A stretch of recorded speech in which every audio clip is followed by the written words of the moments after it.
The last fires of Hattusa burn against a cold Anatolian sky, and no one who sees them can know that an empire is ending. Stone walls still climb the ridges. Gateways still stare across the high plateau.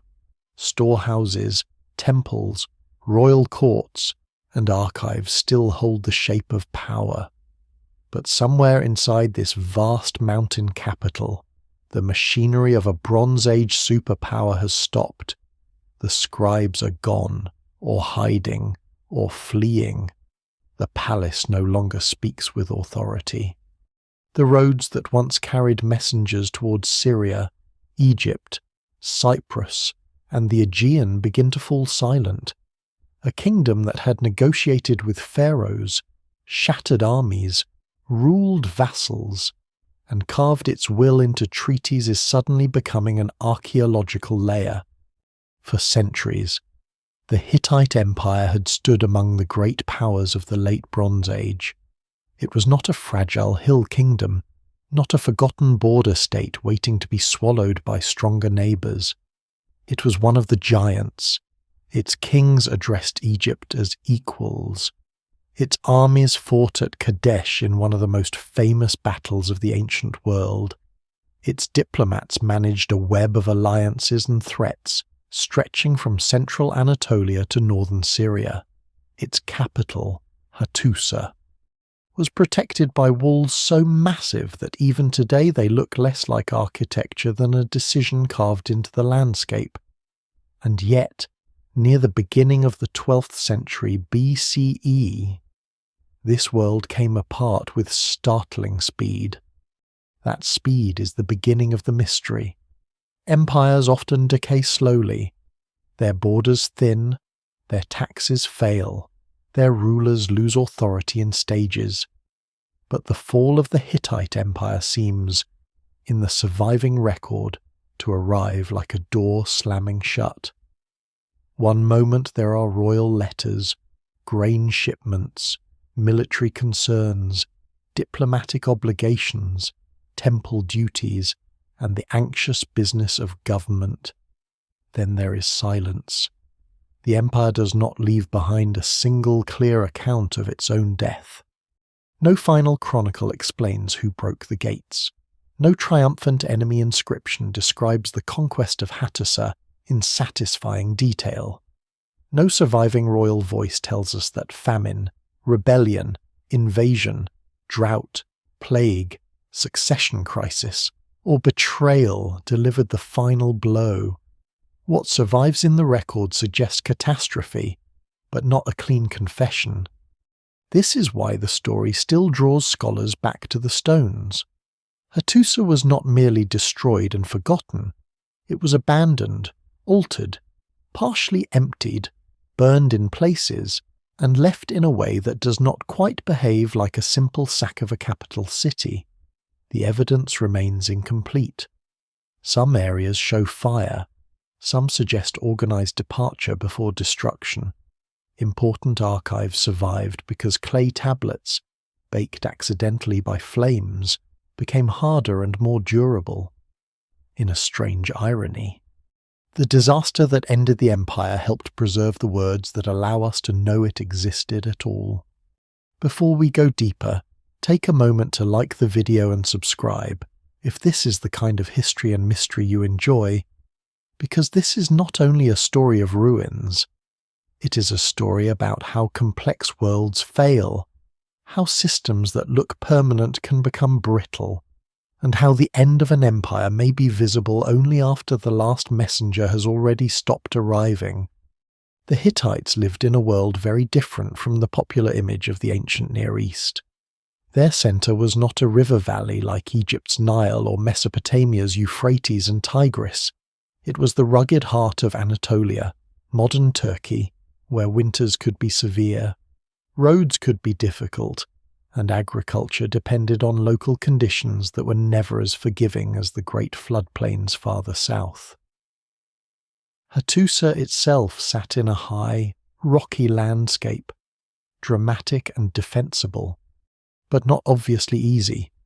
To rule from there was already to make a statement. power did not flow naturally through the terrain. It had to be organized, enforced, recorded, and defended. That organization was extraordinary. The Hittite state was literate, legalistic, militarized, and deeply diplomatic. Its archives preserve treaties with vassal rulers, rituals for appeasing gods, instructions for officials, laws regulating daily life, and letters that reveal a world of obligation and anxiety. The empire was held together not only by armies, but by clay tablets, oaths, marriages, hostages, food supplies, roads, religious duties, and the constant performance of royal authority. A Hittite king had to be commander, judge, priest, negotiator, and crisis manager. It was a heavy crown, and by the empire's final decades, the weight seems to have grown heavier. Across the eastern Mediterranean and Near East, the late 13th and early 12th centuries BCE were years of fracture. Palaces burned in Greece. Cities in the Levant were destroyed or diminished. Egypt fought desperate battles against groups remembered in Egyptian records as coming from the sea and from disturbed lands. Trade networks that had moved copper, tin, grain, luxury goods, and diplomatic gifts across enormous distances began to fail. States that depended on those networks found themselves exposed. A palace economy could look rich while it functioned, then become dangerously fragile when ships stopped arriving, harvests failed, or vassals sensed weakness. The Hittite Empire stood inside this larger storm. It needed grain from some regions, loyalty from others, metal from distant sources, and obedience from difficult frontier peoples. Its northern border was troubled by the Kaska, groups from the Black Sea mountain zone who had long been a threat to Hittite control. Its western relations were tangled with the political world of Azawa, Wilusa, and other Anatolian powers. In the southeast, Assyria was rising with brutal confidence. In Syria, Hittite authority depended on vassal kingdoms that could shift under pressure. No single explanation fully accounts for this collapse, because the empire was not a single wall waiting for one hammer blow.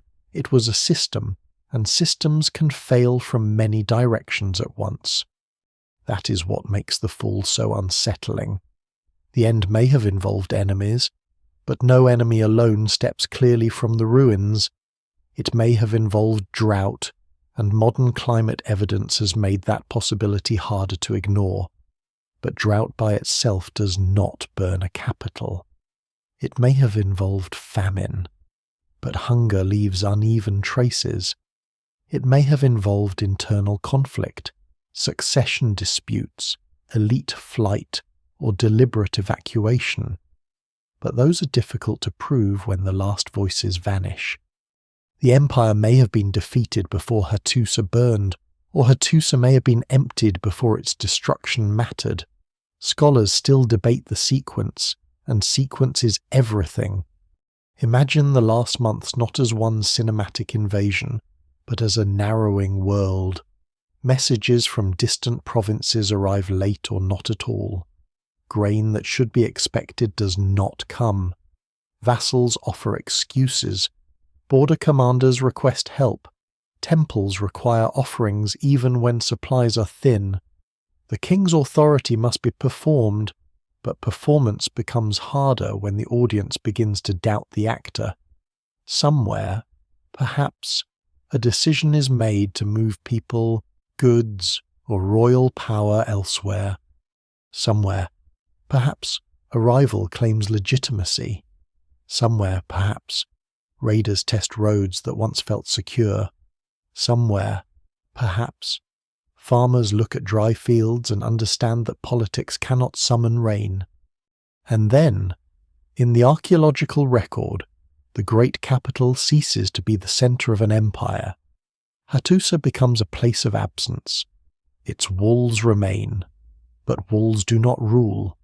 Its tablets remain, but tablets do not answer. The people who knew exactly why the last orders were given did not leave us the explanation we want. They left architecture, burned rooms, scattered objects, broken lines of communication, and thousands of clay documents that speak brilliantly about life before the disaster, then fall quiet at the moment we need them most. So the mystery is not simply that a Bronze Age empire fell. Many did.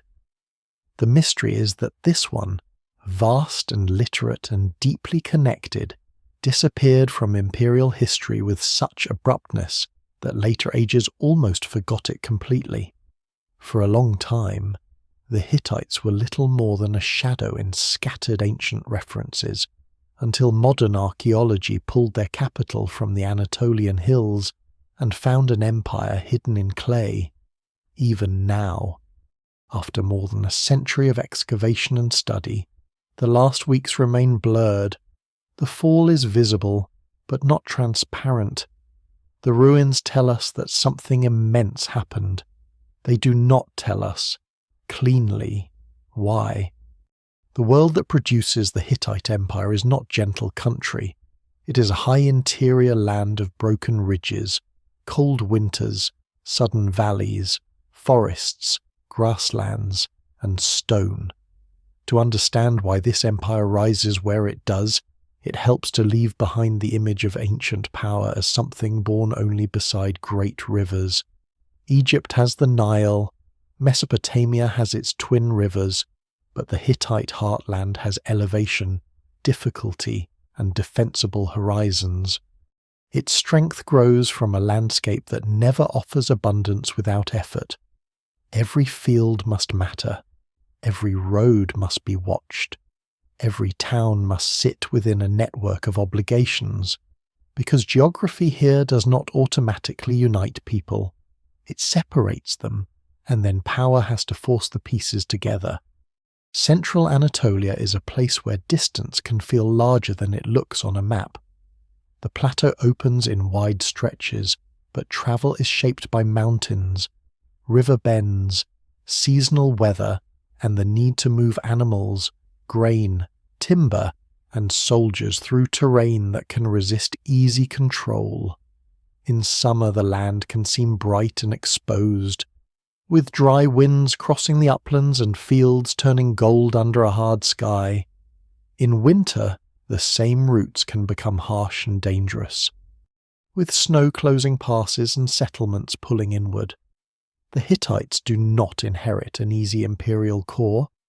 They build one in a region that teaches caution, endurance, and the value of fortified places. This harshness matters because it shapes the political imagination of the kingdom. Hittite power is never simply a palace sitting above endless flat farmland.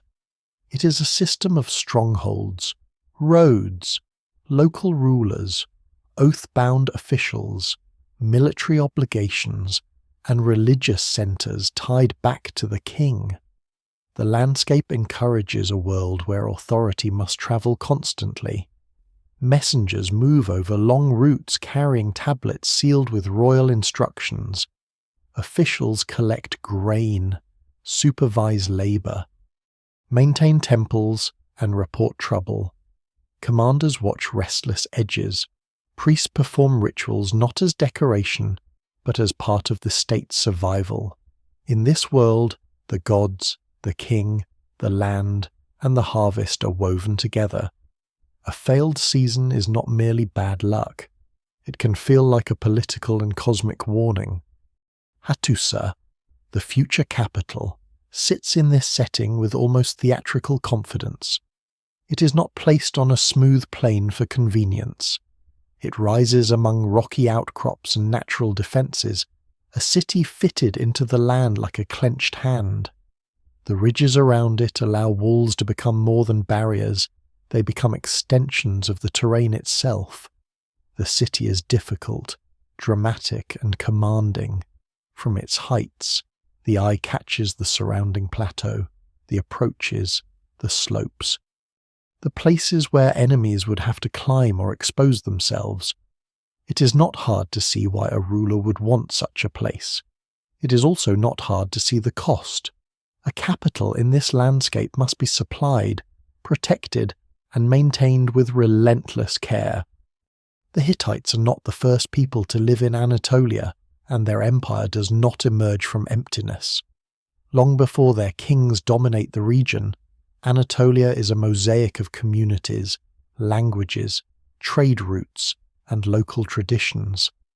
Assyrian merchants from northern Mesopotamia had already established trading colonies in parts of Anatolia centuries earlier, leaving behind records from places such as Kanesh. Those tablets show a world of commerce, credit, textiles, metals, family business, and long-distance risk. They also reveal that Anatolia was already tied to wider networks before the Hittite Empire became a great power. The later Hittites inherit not only land, but roots, memories, rivalries, and habits of record-keeping.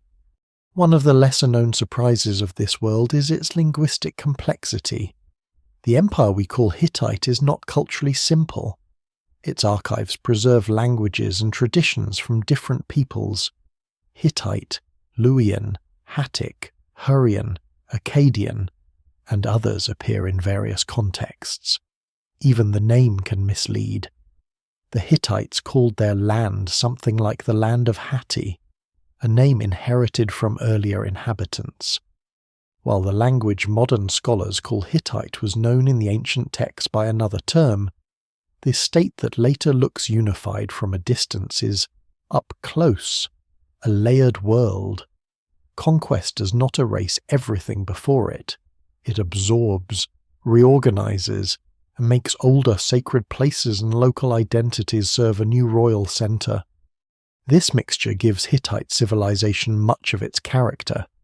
Their religion is famously crowded, sometimes described as involving 1,000 gods. Though the phrase is more revealing as a political idea than as a literal head count, the empire gathers deities from conquered and allied lands, bringing them into rituals and treaties, acknowledging local powers while placing them under imperial order. A god from one city, a storm deity from another, a goddess from a mountain region.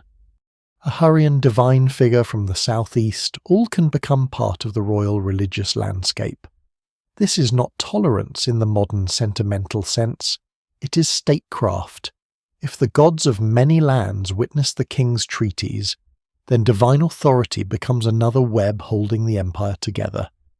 The environment also helps explain the centrality of animals, grain, and seasonal rhythms. Horses are essential to warfare and prestige, especially in the world of chariot elites. Cattle, sheep, and goats support economies beyond simple farming. Timber, though not always equally available, matters for construction, fuel, and military needs. Metals matter intensely, because Anatolia is rich in mineral resources compared with many neighbouring regions. Copper, silver, lead, and other materials make the land attractive and strategically important. Tin, necessary for bronze, often has to travel from farther away, which ties the Hittites to the wider trade systems of the Bronze Age. The empire's strength is local, but its survival is never purely local. That is one of the quiet tensions beneath the later collapse. A kingdom born in rugged highlands can seem self-reliant, but a Bronze Age empire is never truly isolated. Bronze itself is a confession of interdependence. Copper and tin must meet. Armies need food. Palaces need scribes. Temples need offerings. Diplomats need gifts worthy of kings. Elites need prestige objects that prove their place in the hierarchy. When the system works, the Hittite state can turn Anatolia's difficulty into power. It can use strongholds, roads, and treaties to command a vast territory. But when pressures multiply, the same geography that once protects the heartland can also slow response, isolate communities, and make shortages more dangerous. Scholars still debate how much the landscape itself should be treated as cause rather than background. It would be too simple to say that mountains made the Hittites strong, or that drought later destroyed them. Human choices matter, institutions matter, ambition matters. So do accidents, harvests, rival kings, and enemies who notice weakness. But the land is never passive. It shapes what is possible and what is costly. It forces the Hittite state to become an empire of management, movement, storage, and oath. It gives Hattusa grandeur and security, but demands constant effort in return. Long before the final fires, then, the conditions of the mystery are already present. The empire's heart is strong because it has learned how to organize a difficult world. Its capital is impressive because power has been concentrated in a place that can command and endure. Its identity is rich because it has absorbed many peoples, languages, and gods into one royal order. Yet every strength has a shadow. The roads must keep working, the grain must keep arriving, the vassals must keep obeying, the gods must keep receiving, the king must keep appearing as the one figure able to hold the mountains, plains, towns, borders, and temples in balance. In Anatolia, empire is never effortless. It is an achievement renewed season after season, tablet after tablet, oath after oath, until one day the renewal fails. Hattusa does not begin as the silent ruin that modern visitors walk through under the Anatolian sun. It begins as a living place of ambition, memory, and repeated struggle, a city that is destroyed, cursed, reclaimed, enlarged, and eventually made to carry the weight of empire. Its rise is not smooth.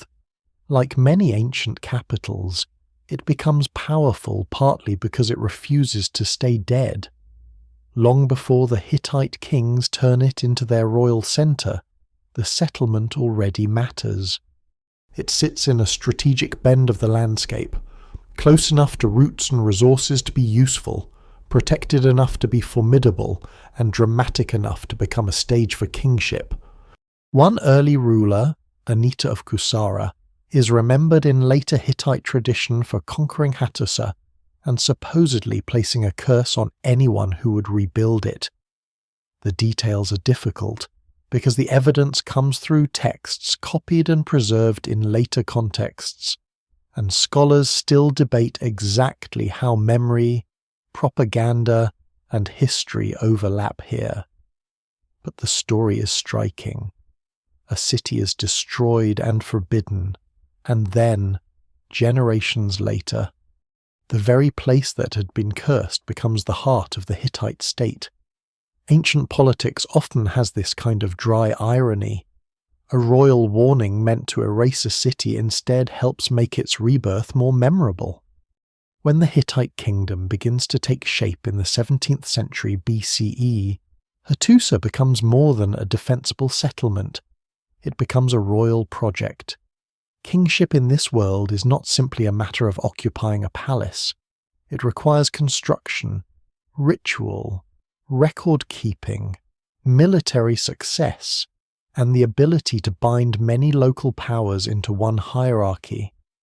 Hattusa grows because the state grows, and the state grows because rulers learn to use Hattusa as a visible center. Walls expand. Gates become symbols, temples multiply, administrative quarters develop, the capital becomes a place where the empire can see itself arranged in stone. The city's setting does much of the first work.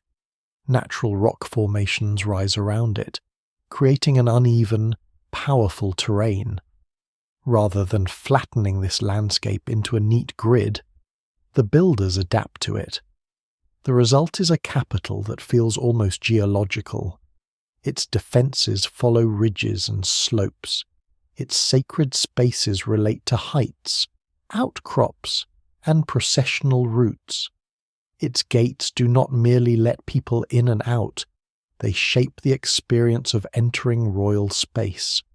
The Lion Gate, the King's Gate, and the great ceremonial approaches belong to a world where architecture teaches obedience. A visitor does not simply arrive at Hattusa. A visitor is made to understand that the city occupies the land with authority. Inside this authority is bureaucracy, and that bureaucracy is one of the reasons the Hittites become visible to history. Their archives contain thousands of clay tablets written mostly in cuneiform, using a script borrowed from Mesopotamian tradition, but adapted to the needs of Anatolian kings. These tablets do not preserve a complete history in the way modern historians might wish. They are uneven, practical, ritualistic, legal, diplomatic, and sometimes frustratingly indirect. Yet they reveal a state obsessed with order. Treaties define loyalty. Instructions tell officials what is expected.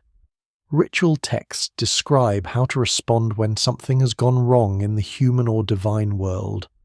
Laws regulate injury, property, marriage, labor, and compensation.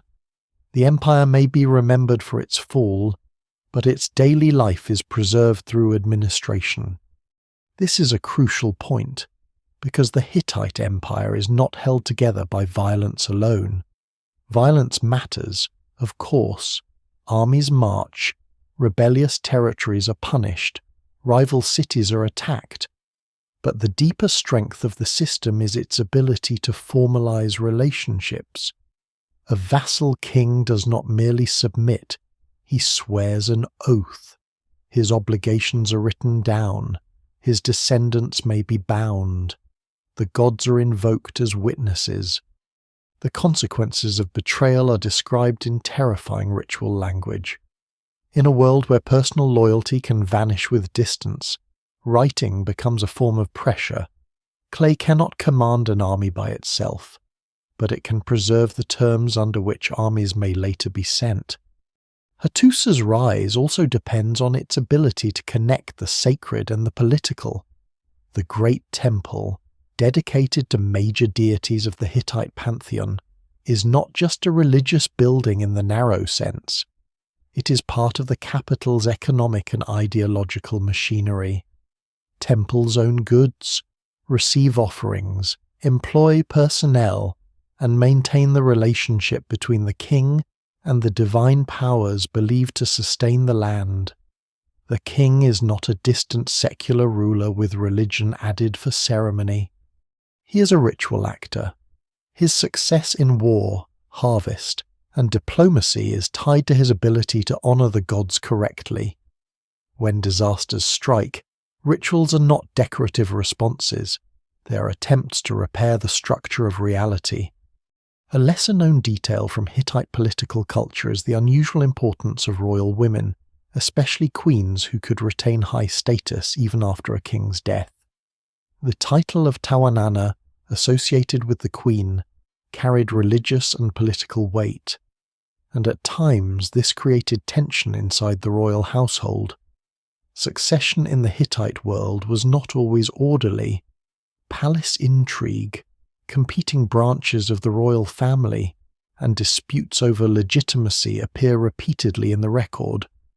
The state builds impressive walls, but dynastic politics can pass through walls like smoke. What survives in the record suggests a monarchy constantly trying to discipline not only enemies abroad, but ambition at home. The rise of Hattusa is therefore also the rise of a dangerous concentration of power. The capital gathers archives, cults, storehouses, workshops, royal residences, and elite households into one place. It becomes the mind of the empire, or at least the place where the mind records itself. Decisions made there affect distant Syrian cities, Anatolian vassals, military commanders, temple estates, and foreign courts. This gives the Hittite state reach, but it also creates dependence. If Hattusa fails, The empire loses more than buildings. It loses the central theatre where authority is performed and renewed. Yet for a long time, the system works. Hittite kings campaign south and west. They confront rival powers. They survive internal crises. They recover from setbacks that might have broken a weaker kingdom. The old kingdom gives way to later phases of expansion, contraction, and renewal. By the time of the empire's greatest strength, Hattusa is no longer only an Anatolian capital. It is one of the command centers of the late Bronze Age world. Messages from Egypt, Babylonia, Assyria, Cyprus. And Syria can intersect with decisions made in its halls. The city's tablets place it inside a diplomatic universe where kings call one another brothers while calculating advantage with careful suspicion. The evidence remains incomplete, and Hattusa's rise cannot be reconstructed as a clean sequence of confident steps. Archaeology reveals phases of construction, destruction, repair, and expansion. Texts preserve royal claims that may exaggerate success or conceal failure. Later copies may reshape earlier events. Still, the broad movement is clear. A difficult settlement becomes a royal capital. A royal capital becomes an imperial brain. An imperial brain becomes so essential that its silence, centuries later, feels almost impossible. This is why the ruins of Hattusa carry such weight in the story of collapse. They are not the remains of an ordinary city that happened to burn. They are the remains of a place built to make power durable. Every wall, gate, tablet, and temple announces that the Hittite state understood danger and tried to master it. The capital was designed for continuity, for command, for divine protection, for record, for return, and still, after centuries of rebuilding and rule, the day comes when Hattusa no longer holds the world together. Its rise makes the fall more difficult to explain, because this was not a careless empire. It was an empire that knew how fragile order could be, and spent generations trying to make that order last. The Hittite Empire becomes powerful not because it discovers one secret weapon or one perfect system of rule, but because it learns to combine several kinds of strength at once. Its kings are warriors, but they are also treaty makers. Its armies depend on chariots and infantry, but also on grain, roads, horses, and trained specialists. Its authority rests on royal blood, yet it must be written into oaths and witnessed by gods. Its reputation includes metalworking, including early uses of iron. But the truth is subtler than the older image of Hittites sweeping across the Bronze Age world with some unstoppable iron technology. Their power is impressive, but it is not magic. It is organized pressure. The Hittite king sits at the center of this pressure like a knot holding many cords. He is expected to lead campaigns, settle disputes, maintain temples, command loyalty, negotiate with other rulers, and protect the land from enemies human and divine. The royal title carries enormous weight, but the king is never simply free to act as he pleases. He is surrounded by family politics, noble interests, priestly duties, military necessity, and the dangerous memory of earlier succession struggles. A failed ruler can become more than unpopular. He can be understood as a sign that the relationship between palace, land, and gods has gone wrong. This is one reason Hittite law and royal instruction texts feel so revealing. They show a world trying to make order explicit. Crimes and compensations are defined, duties are assigned, officials are warned against negligence. Military commanders are reminded that disloyalty is not only political rebellion but sacred betrayal. In some societies, the royal power hides behind spectacle. In Hittite culture, spectacle exists, but so does paperwork. The empire believes in written obligation. It believes loyalty can be described, sealed, stored, and later used as evidence. A clay tablet is small enough to fit in a hand, but in the Hittite world it can carry the weight of a kingdom. The treaties are among the most important tools of this system. When Hittite rulers bind vassal kings to themselves, they do so with carefully structured documents. These treaties often recall past favours, define current duties, require military support, forbid alliances with enemies, and call down divine punishment for betrayal. They are not polite agreements between equal partners, they are instruments of hierarchy. A vassal's loyalty is not assumed, it is rehearsed in writing. The treaty tells him who he is, who protected him, what he owes, and what will happen if he forgets. This gives the empire reach across difficult terrain.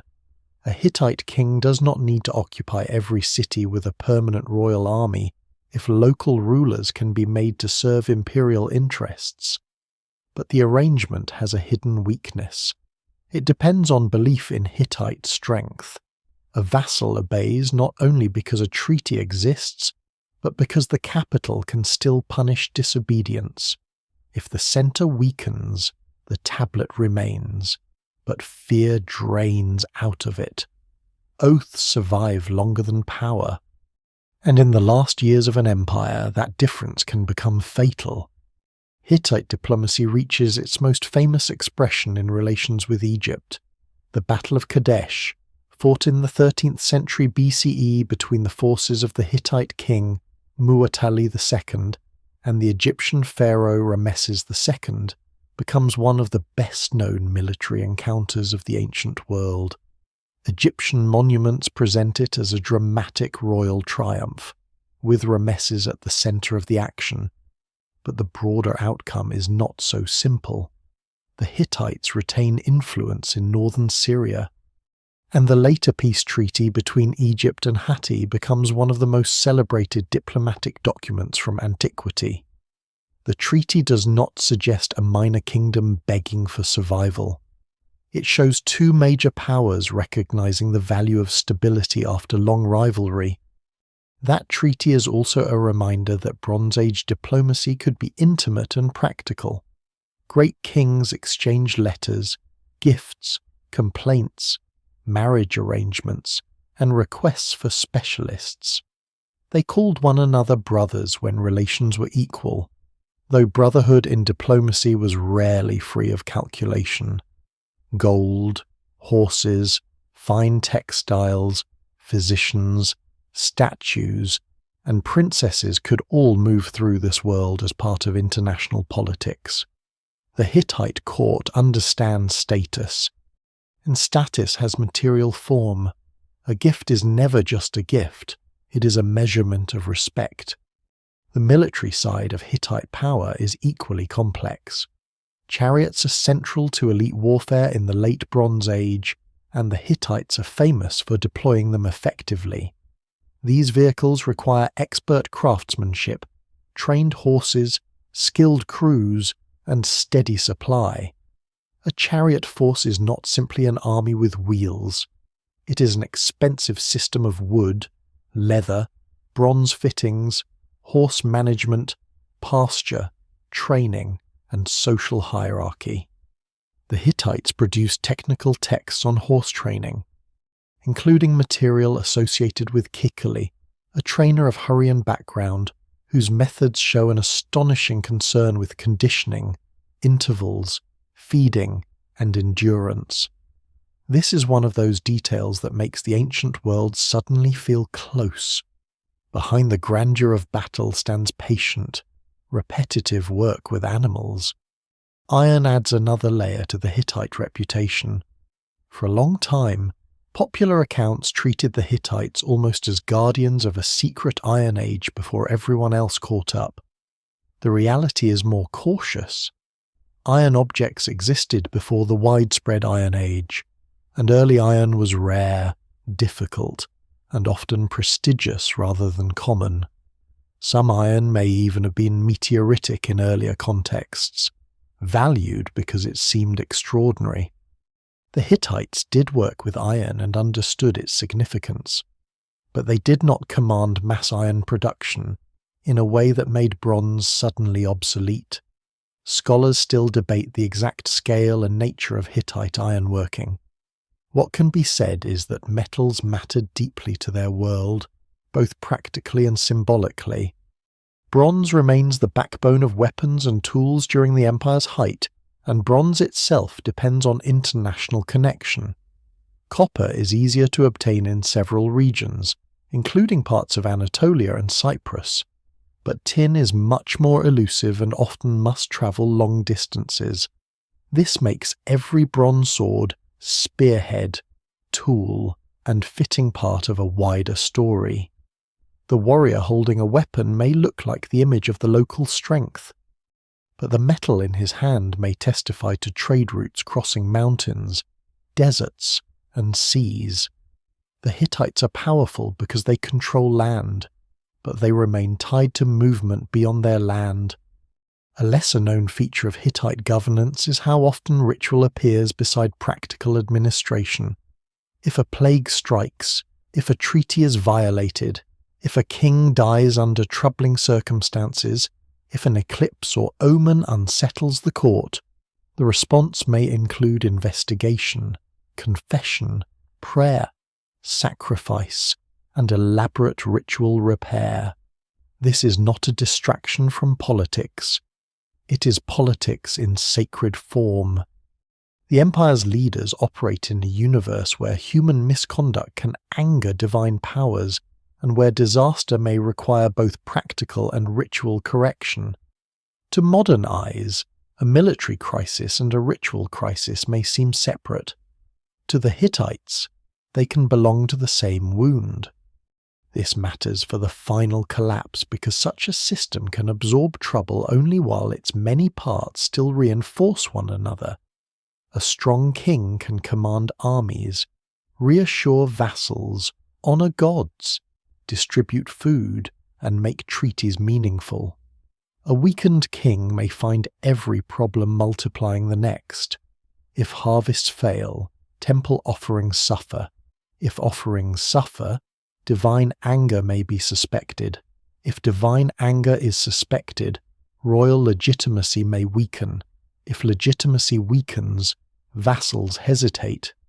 If vassals hesitate, armies shrink. If armies shrink, enemies grow bold. No single explanation fully accounts for this kind of unraveling, because the system is built from interdependence. At its peak, however, the Hittite Empire does not look doomed. It looks sophisticated, formidable, and adaptable. It has survived crises before. It has restored its authority after internal and external shocks. It has faced Egypt and negotiated as an equal. It has turned a mountain capital into a diplomatic engine.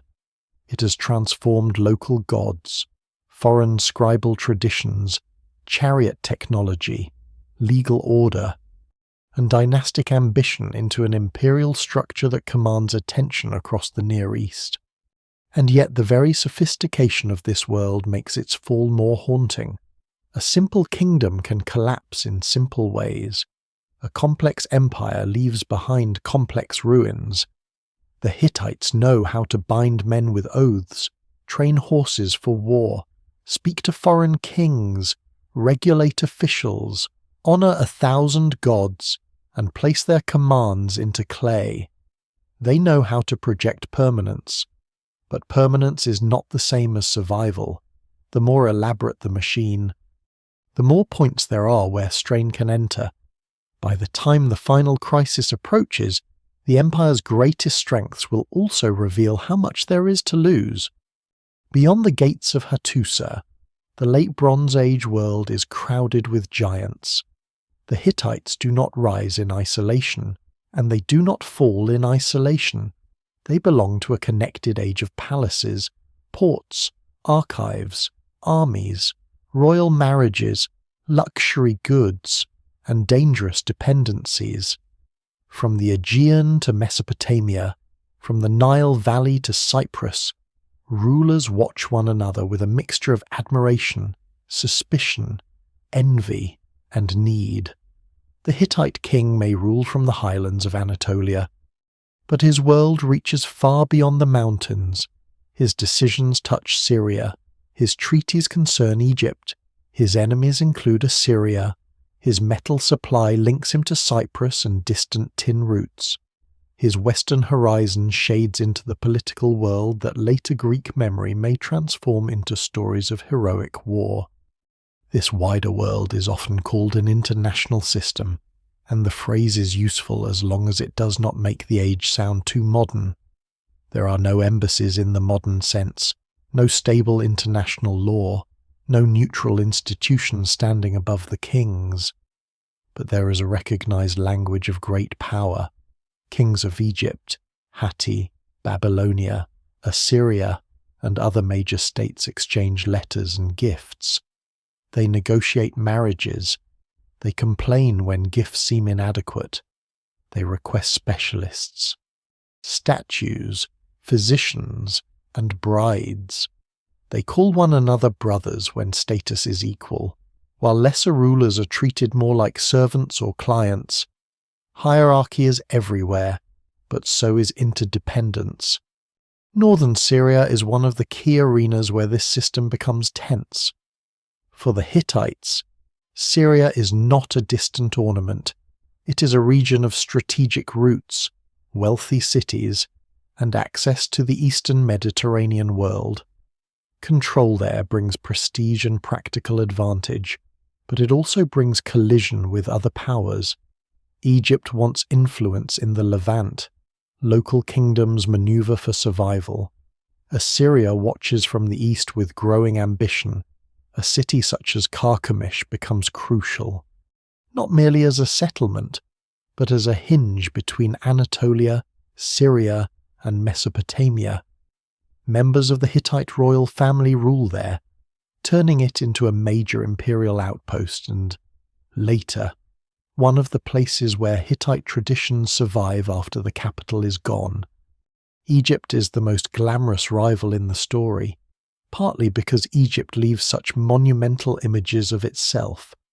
The confrontation at Kadesh dominates popular memory, with Rameses II presenting the battle as a personal triumph on temple walls. But beneath the royal art lies a more balanced reality.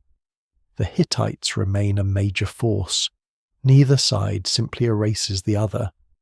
The eventual treaty between Hatti and Egypt reflects a world in which even great kings understand the cost of endless conflict. Peace can be a weapon too, especially when other threats begin to matter. A stable southern frontier gives both empires room to breathe. Yet Egypt's wealth also reveals something about the larger system. Gold from Egypt, copper from Cyprus, tin from far-reaching trade networks, horses from regions skilled in breeding and training, timber from certain mountain and coastal zones, textiles, ivory, glass, lapis lazuli, and other prestige goods move through elite channels. Some goods travel as commerce, some as diplomatic exchange, some as tribute or plunder. The Late Bronze Age is not global in the modern sense, but it is deeply connected across its own world. A palace in one region may depend on materials, specialists, and political stability far away. When the system works, it produces extraordinary richness. When it falters, the same connections transmit shock. Cyprus, known in many ancient contexts as Al-Ashir, is especially important because of copper. Bronze Age economies need copper constantly, and Cyprus is one of the great copper sources of the eastern Mediterranean. Its ships and ports matter to many powers. Hittite texts show interest in Al-Ashir, and at times Hittite rulers claim military action or authority there. The details remain debated, because the island's political organization and its relationship with Hatti are not always clear. Still, Cyprus belongs to the same network of metals, ships, and royal ambition that keeps Bronze Age states alive. If maritime routes become unsafe, if ports burn, if trade collapses, the effect is not local, it travels inland, all the way to capitals that may never see the sea. To the west, the picture is more shadowed but no less intriguing. Western Anatolia is a political mosaic of kingdoms and territories that appear in Hittite texts, under names such as Arzawa, Mira, Luka, and Wilusa. These names have stirred enormous interest because some may connect, cautiously and imperfectly, with places known from later Greek tradition.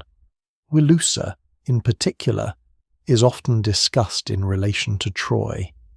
Though scholars remain careful about how far the identification can be taken and what it means, the evidence remains incomplete, and it would be misleading to turn Hittite Western policy into a simple retelling of Homer. Still, the Hittite archives do show that Western Anatolia mattered, that disputes there could draw royal attention, and that the empire's western edge was never a quiet border. Mycenaean Greece adds another layer of complexity. The Hittite texts refer to a power called Ahiawa, which many scholars associate with the Mycenaean Greek world, though the exact political nature of Ahiawa remains debated.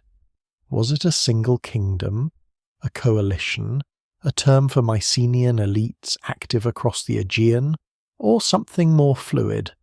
Whatever the answer, Hittite rulers treated Ahiawa seriously at certain moments. This suggests that the Aegean was not outside the diplomatic imagination of Hattusa. Ships, coastal allies, disputed cities, and prestige all tied the Western Sea to the Anatolian interior. Assyria, however, is the rival that grows most ominous as the Hittite Empire ages. Earlier in the Bronze Age, Assyrian merchants had been part of Anatolia's commercial life, but later Assyria becomes a hard military power expanding from northern Mesopotamia. By the 13th century BCE, Assyrian kings challenge Hittite interests in northern Syria and beyond. The balance of power shifts.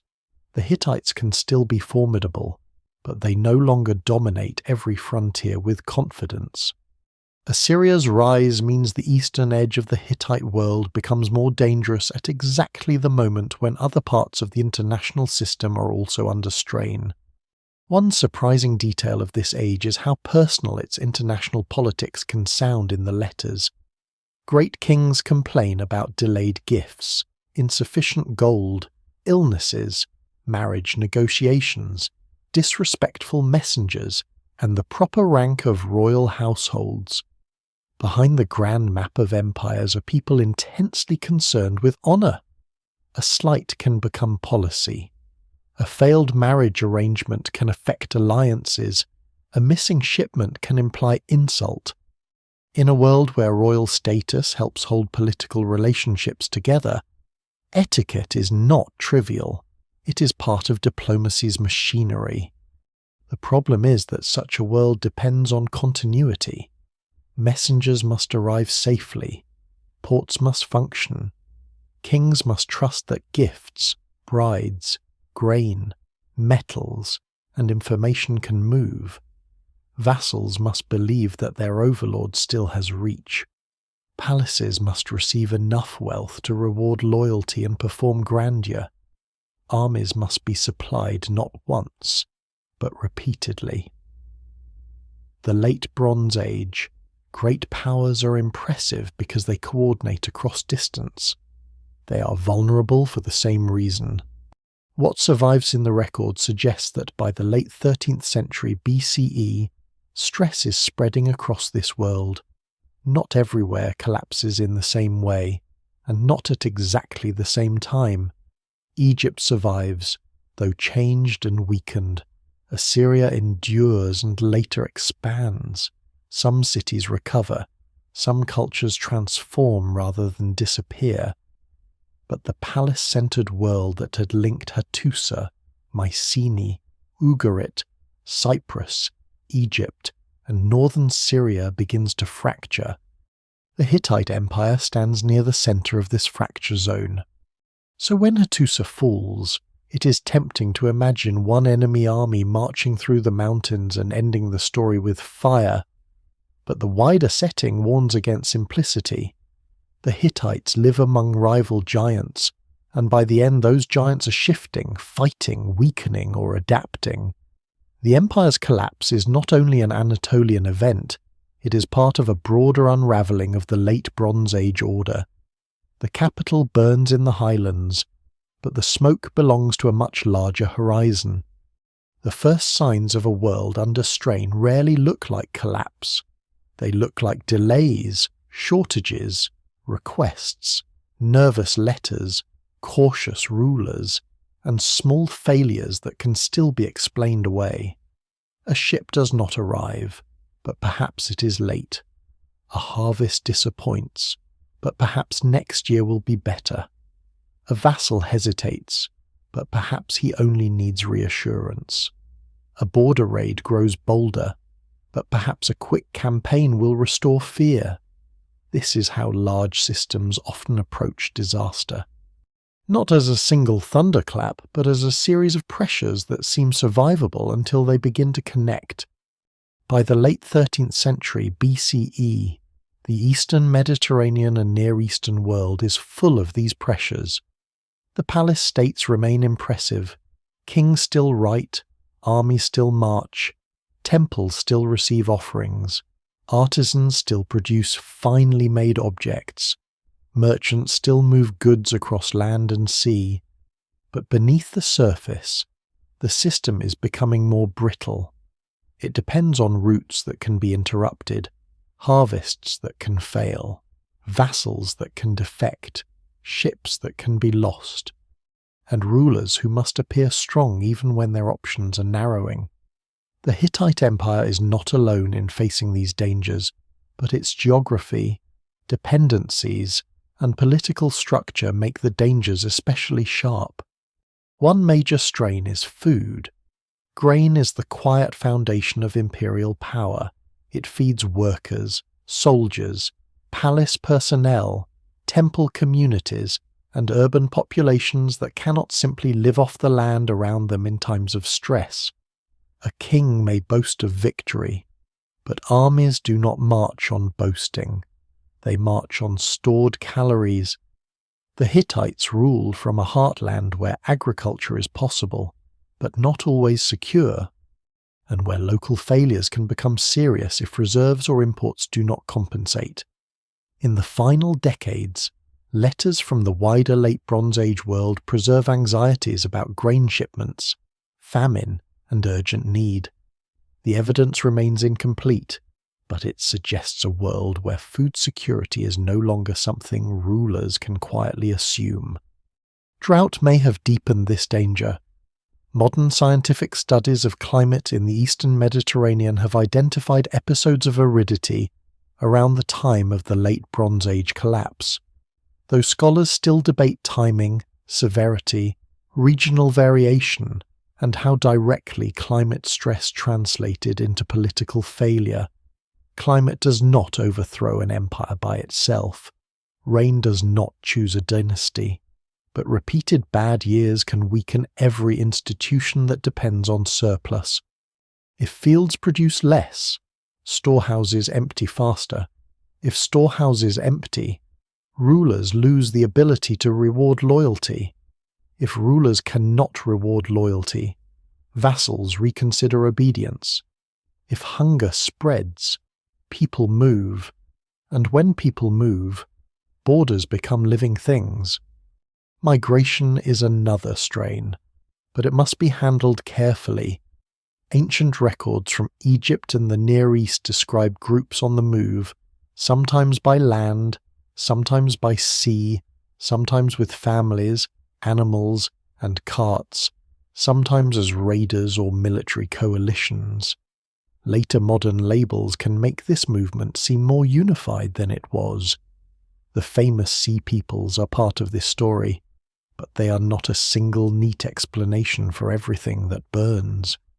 Population movement in this period likely includes refugees, warriors, displaced communities, opportunists, mercenaries, and groups pushed by pressures we can only partly see.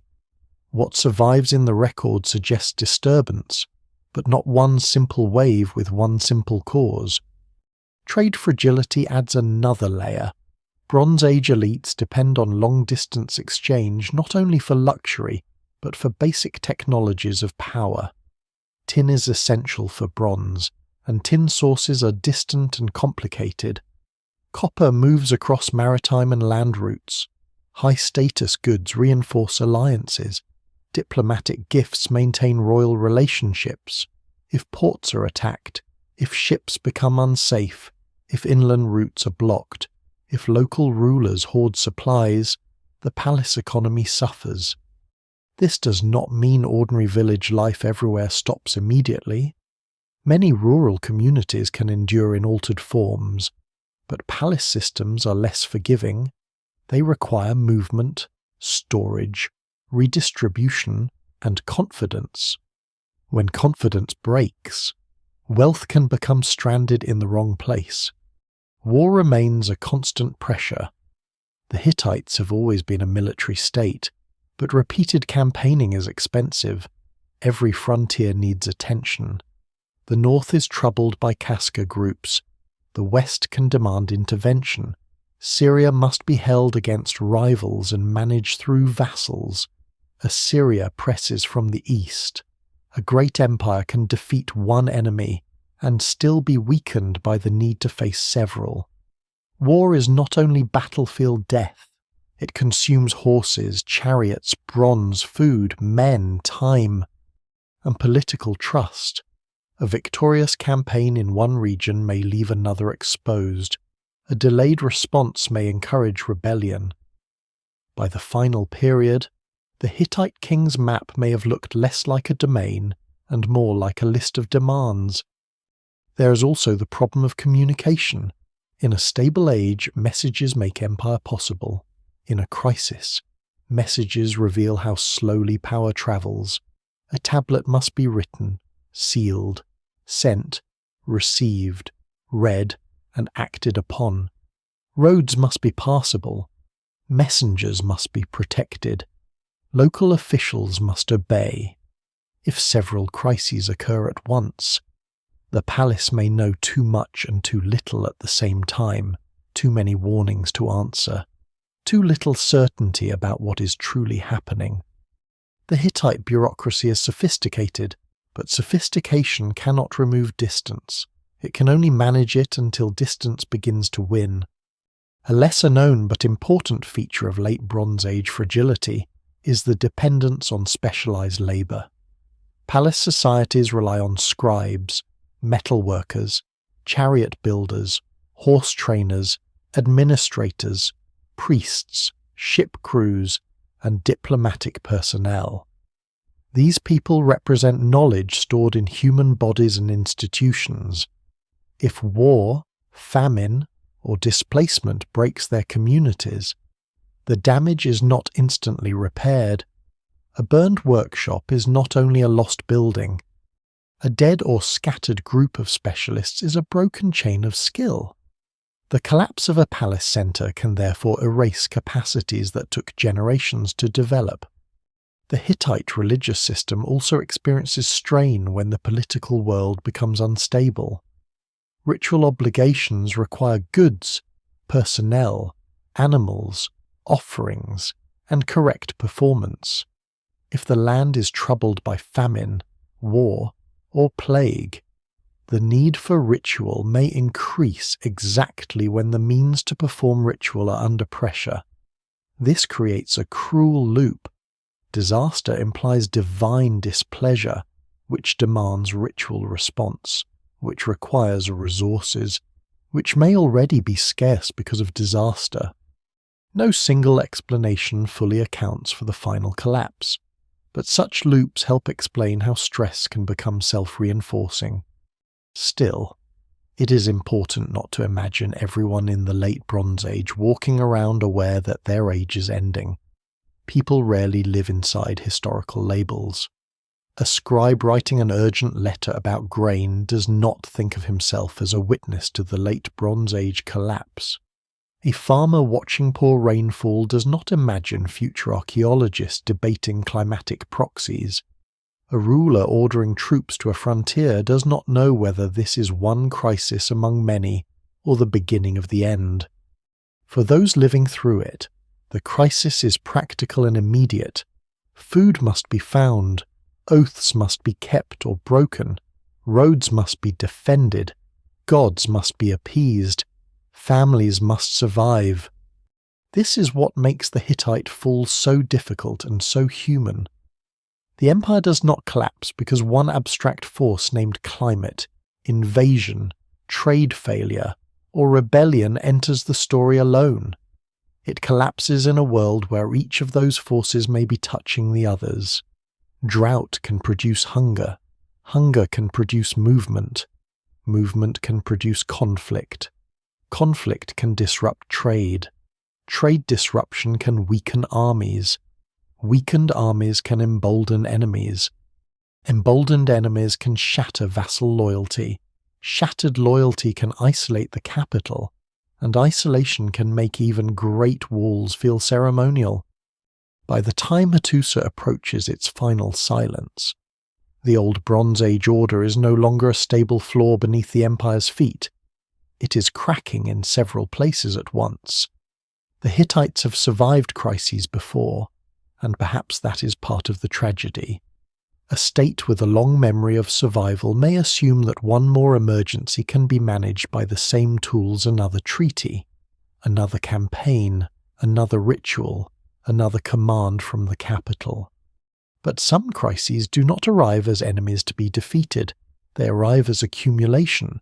They make every answer insufficient, every solution late, every victory local, and somewhere in that accumulation, the empire that once seemed able to bind mountains, gods, kings, and roads begins to lose the ability to hold itself together. The most haunting warnings from the end of the Hittite world do not come as screams. They come as administrative concerns, diplomatic pressure, royal orders, and short flashes of anxiety preserved in clay.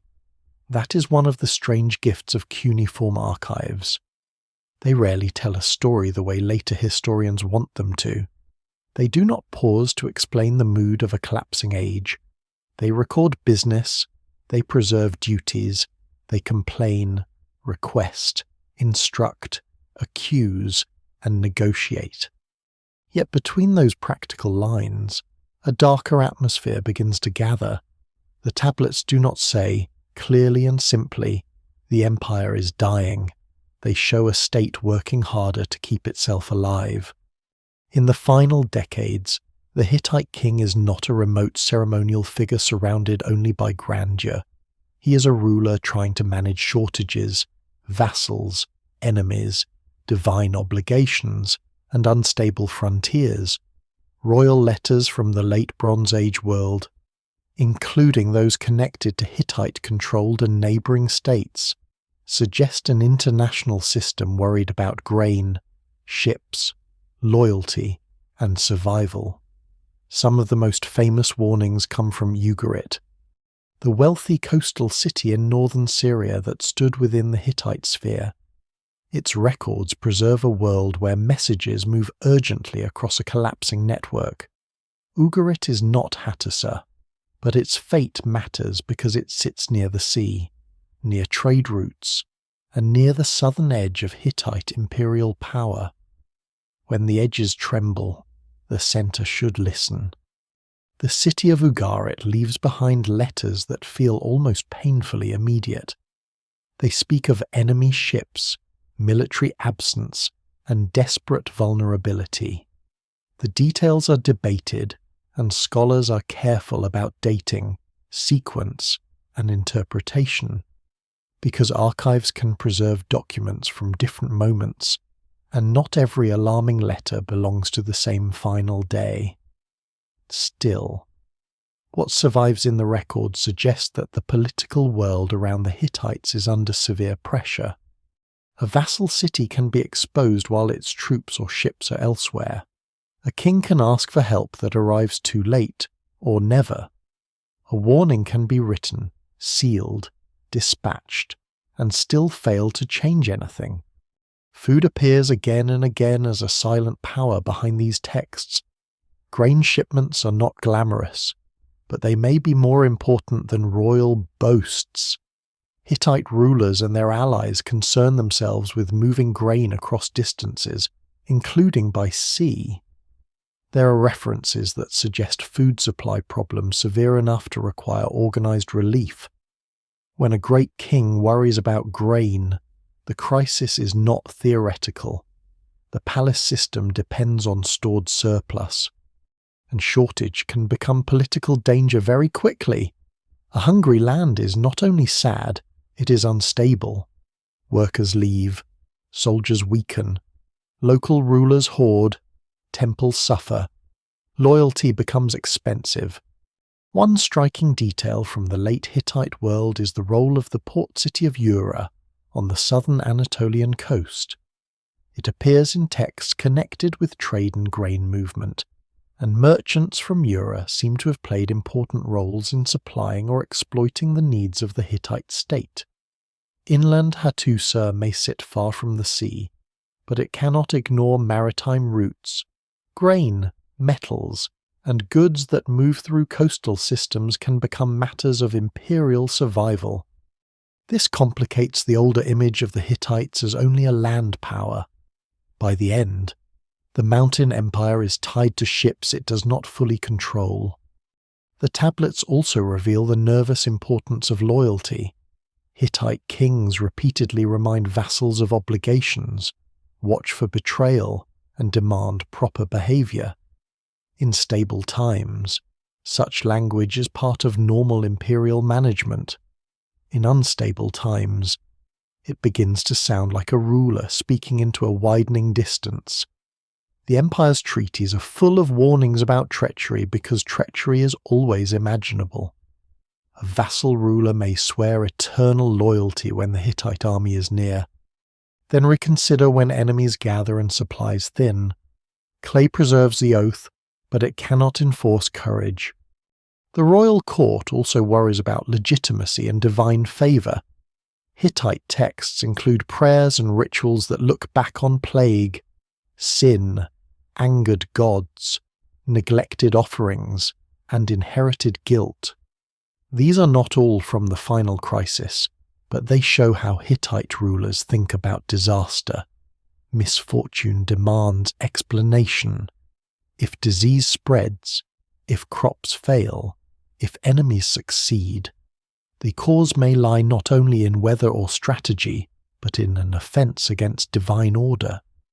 This makes crisis psychologically heavier. The king must solve practical problems while also proving that the gods have not turned away from his house. The evidence remains incomplete, but it is clear that Hittite political life cannot be separated from sacred anxiety. Another warning comes from the sheer volume of management required.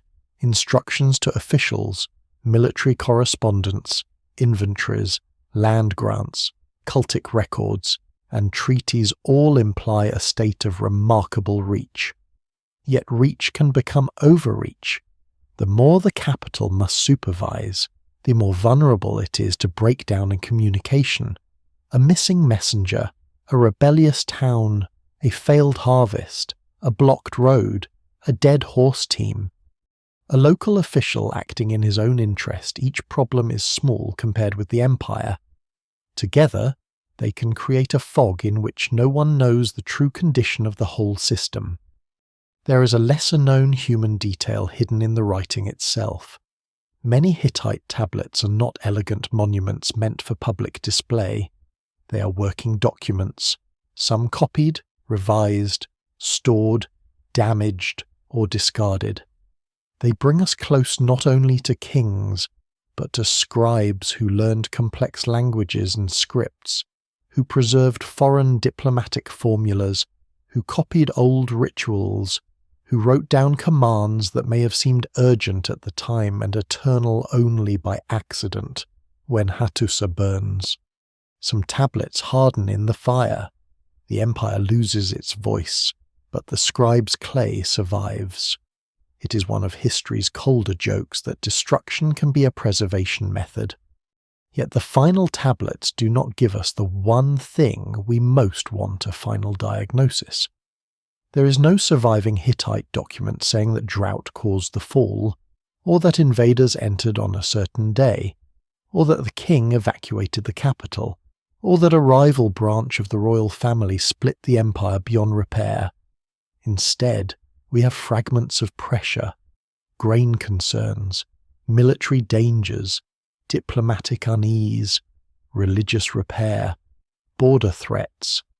The silence after them is not empty. But it is not explanatory. Scholars still debate how these pieces fit together, and different reconstructions can emphasize different parts of the same evidence. What makes these warnings so powerful is that none of them alone seems large enough to end the empire. A shortage can be managed, a raid can be punished, a rebellious vassal can be replaced, a bad omen can be ritually addressed, a lost shipment can be compensated for next season. The Hittites had done such things before, but late in the Bronze Age, the ordinary tools of crisis management seem to meet an extraordinary accumulation of trouble. The tablets show a state still acting, still issuing orders, still expecting obedience. Then, suddenly, they no longer do. This abrupt stop may be the most frightening clue of all. Bureaucracies do not usually choose silence. They produce records because recording is how they function.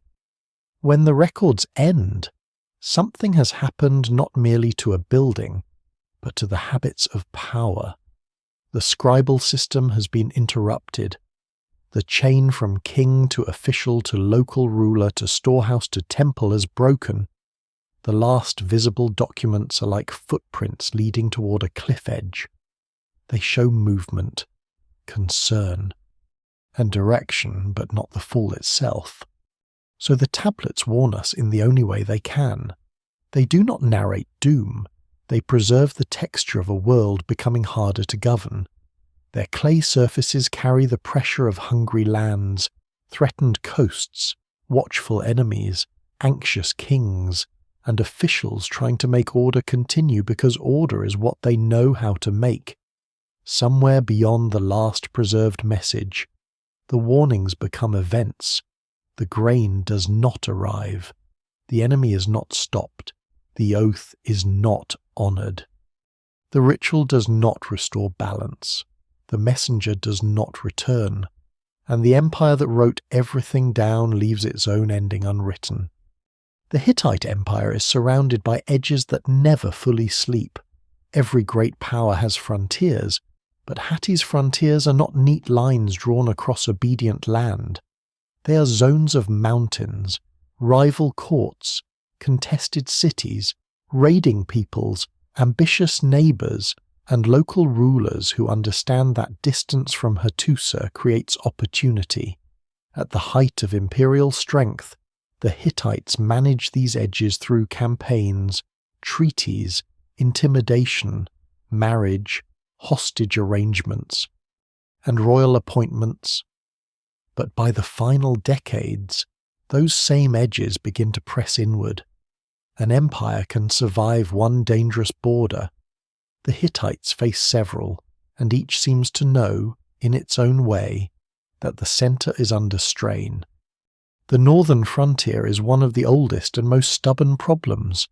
There, in the rugged lands toward the Black Sea, Hittite texts speak of the Casca, not as a single centralized kingdom, but as groups whose relationship with Hatti is defined by raiding, resistance, and recurring conflict.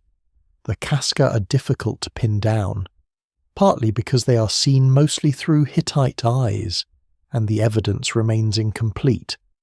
They do not leave us their own royal archive explaining motives, identities, or internal divisions.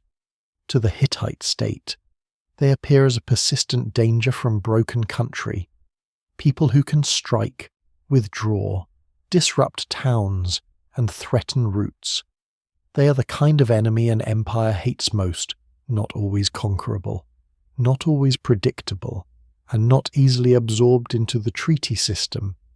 For centuries, Hittite kings campaign against them, rebuild towns, lose ground, recover ground, and complain about the instability of the north.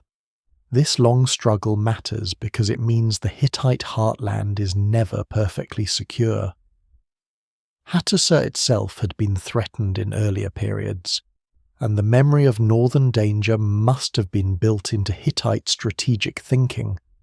In a time of strength, the Kaska are a chronic problem.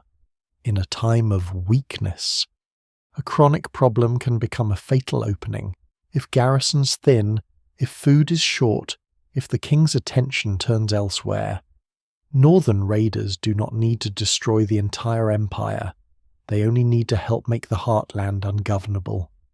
To the west, the danger is more political and more obscure. Western Anatolia is a landscape of shifting powers: Arsawa, Mira, the Seha Riverland, Luka, Wilusa, and others whose names survive in Hittite texts like fragments of a map half-lit by lightning. These regions are not passive provinces waiting for orders from Hattusa. They have their own elites, alliances, grievances, and opportunities. Sometimes Hittite kings dominate them. Sometimes they rebel. Sometimes they become stages for conflicts involving powers from across the Aegean. What survives in the record suggests that the western frontier demands continual attention, and attention is one resource the late empire may not have enough of. Wilusa is the most famous name in this western shadowland because of its possible connection with Troy. The identification is widely discussed and often treated as plausible, though the details remain debated. It would be tempting to turn every Western Anatolian conflict into an echo of the Trojan War, but that would flatten the evidence into legend. The Hittite texts are more complicated and less romantic. They show diplomacy, disputes, fugitives, military pressure, and local rulers balancing between stronger powers. The surprise is not that these records prove a familiar epic story. The surprise is that the Hittite court was deeply aware of a Western world that later Mediterranean memory would transform beyond recognition. Farther southwest, the Luka lands add another kind of challenge. The people associated with Luka appear in several ancient sources and seem to be linked with coastal or maritime activity, sometimes as troublesome groups beyond easy imperial control. They may connect, in later historical development, with the region known as Lycia, though caution is necessary. For Hittite rulers, such groups could be both local frontier problem and part of wider maritime instability. A coastal people who know the sea, the coves, the routes, and the weaknesses of imperial control can become dangerous when central authority falters. They do not need to defeat the Hittite army in open battle. They can make movement uncertain. In the southeast, the empire's problem is sharper and more imperial. Assyria is rising. Unlike the Kaska, Assyria is not a loose frontier threat seen dimly through hostile records. It is a literate, aggressive, organized kingdom with its own royal ideology, army, and appetite for expansion. As Assyrian power grows in northern Mesopotamia, it presses against the Hittite sphere in Syria and the upper Euphrates region. The Hittites had long treated northern Syria as a crucial zone of influence. But Assyria's advance changes the balance. Cities and vassal kingdoms that once looked toward Hattusa must now reckon with another great power. Loyalty becomes dangerous when two empires can punish you. This eastern pressure is especially important because the Hittite Empire's Syrian territories are not peripheral decorations. They are vital to status, trade, and strategy. Carchemish, governed by a branch of the Hittite royal family, became a central pillar of imperial control. Other vassals and cities form part of the southern network. If Assyria threatens this world, the Hittite king faces a problem far from the capital, but close to the empire's identity. Losing influence in Syria is not just losing land. It is losing the claim to be one of the great powers. Then there are the possible maritime raiders. The groups remembered most famously in Egyptian records as part of the turmoil associated with the Sea Peoples.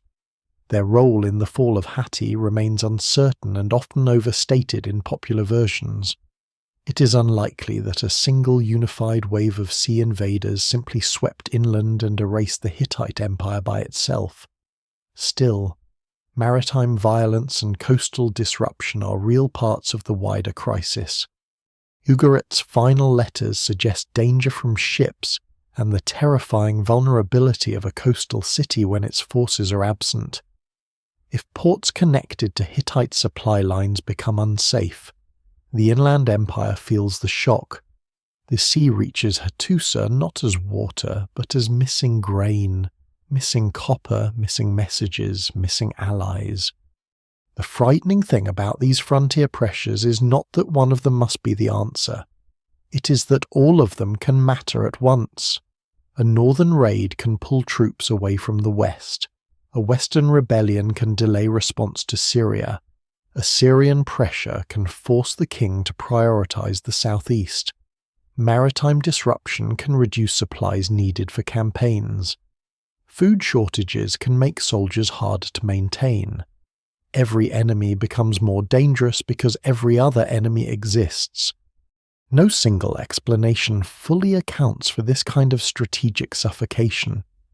There is also the psychological effect. Empires depend on the belief that the center sees everything and can answer everything. When frontiers begin to erupt, that belief weakens.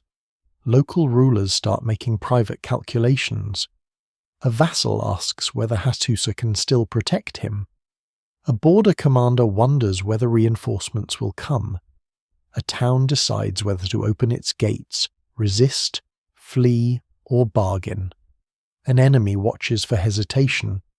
Authority does not disappear only when the capital burns. It begins to thin wherever people stop expecting commands to be backed by force. The Hittite archives, because they are written from the imperial side, naturally make enemies look troublesome, rebellious, disloyal, or uncivilized. But from another angle, these frontiers are full of communities trying to survive under the shadow of great power. The Kaska may have resisted domination from the highlands. Western Anatolian rulers may have balanced Hittite demands against local interests and Aegean connections.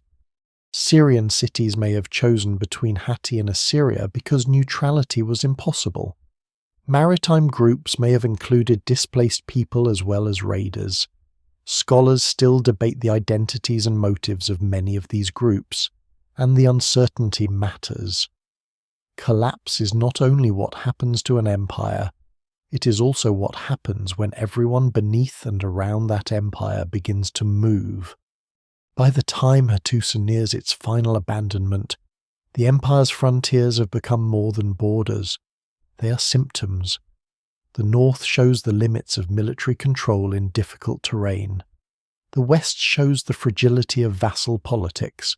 The southeast shows the danger of a rival great power. The coasts show how maritime disruption can reach inland. Each edge reveals a different weakness in the imperial machine. Together, they make the capital feel less like the center of a web and more like a knot being pulled from every side. And still, the exact final enemy remains unclear. There may have been raids. There may have been internal withdrawal before attack. There may have been fighting in the heartland that left only partial traces. There may have been no single army that deserves the title of destroyer. The empire fell among enemies, but not necessarily because one enemy solved the mystery for us. The frontiers closed in, the roads grew dangerous, the vassals became uncertain, and the old ability of Hattusa to turn threats into obedience faded. When the last fires came, they may have been lit by hands from outside, hands from inside, or by people who arrived after the royal city had already been hollowed out. The edges had done their work before the walls ever burned. By the time the story reaches Hattusa itself, the mystery becomes strangely quieter. A capital should give dramatic evidence. It should offer a final battlefield, a clear destruction layer, bodies in the streets, weapons at the gates, a conqueror's mark, something that allows history to point and say, here is the moment. But Hattusa resists that kind of certainty. The city does not simply present itself as a capital, overwhelmed in one clean act of violence. It presents something more unsettling. Traces of fire, signs of abandonment, selective emptying, broken continuity, and a silence that feels less like a single event than the last visible surface of a deeper unravelling. The city in its imperial form is enormous, spread across a rugged landscape of ridges, gates, temples, administrative spaces, and royal architecture. Its walls enclose not only buildings but political meaning. To approach Hattusa is to approach a statement of endurance. The fortifications, rebuilt and expanded over generations, are designed to impress as much as defend. The great gates with their carved guardians turn entry into ceremony. Lions, sphinxes, and warrior figures make stone participate in royal ideology. Yet when archaeologists examine the end of this world, they do not find a simple story of defenders making a last stand at those gates. The evidence remains incomplete, and that incompleteness is central to the problem. One of the most striking clues is that parts of the city appear to have been emptied before the final burning. Valuable objects are not present in the quantities one might expect from a sudden sack. Royal and administrative areas do not always look like places where people were surprised in the middle of ordinary life. This has led many scholars to consider the possibility that Hattusa was at least partly evacuated, or deliberately abandoned before its destruction. If that is right, then the most important moment may not be the fire, it may be the decision to leave. That decision, if it happened, is almost impossible to reconstruct. Who ordered it? Was the king still in control? Were sacred objects removed? Were archives deliberately left behind because they were too heavy, too numerous, no longer useful? Or because there was no time, did the royal court move to another centre, perhaps in the south or southeast, where Hittite authority continued for a while in altered form? Or was the evacuation less organised? A gradual thinning of population as food. Security and confidence failed. What survives in the record suggests movement and disruption, but not the motive with the clarity we want. The fire at Hattusa is real, but fire is not simple evidence. Cities burn for many reasons. Enemies burn them as punishment. Residents burn parts of them accidentally during chaos. Officials can destroy buildings deliberately during abandonment. Later squatters or raiders can set fires after the main population has gone. Fire can preserve tablets in one room while destroying organic evidence in another. In Hattusa, burned layers helped bake clay tablets, preserving the empire's administrative memory even as the living institution disappeared. But the flames do not name the person who lit them. There is also the question of bodies, or rather the relative lack of the kind of mass death evidence that might suggest a large population trapped and slaughtered in place. This does not mean no violence occurred.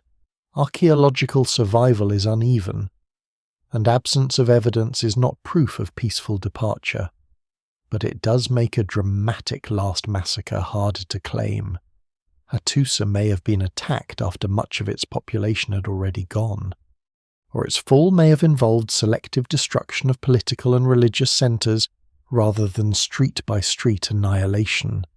Scholars still debate the sequence, and sequence remains the hinge of the mystery. The city's archives deepen the problem.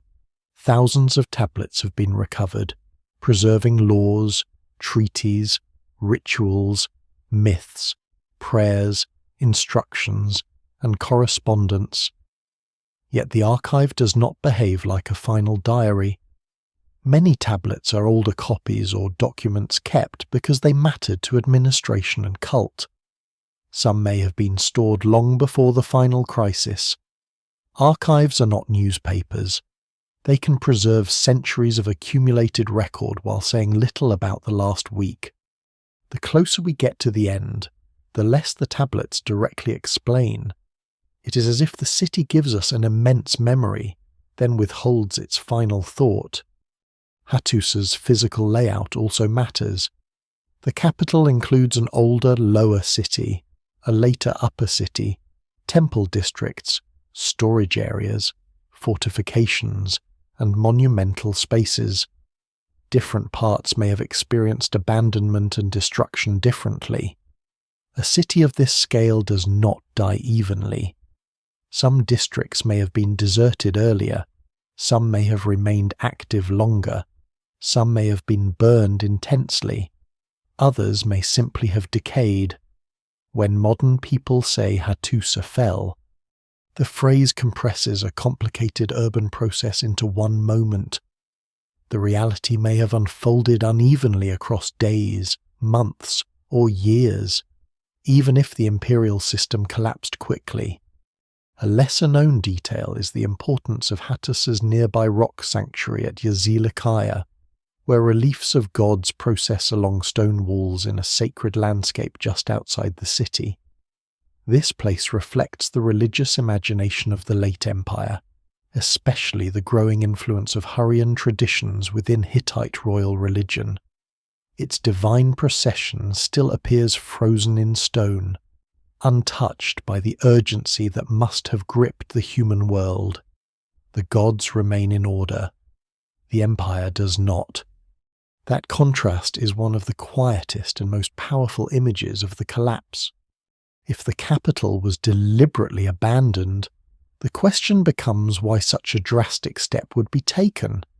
Hattusa was defensible, symbolically powerful, and deeply tied to royal legitimacy. Leaving it would not be a casual administrative adjustment.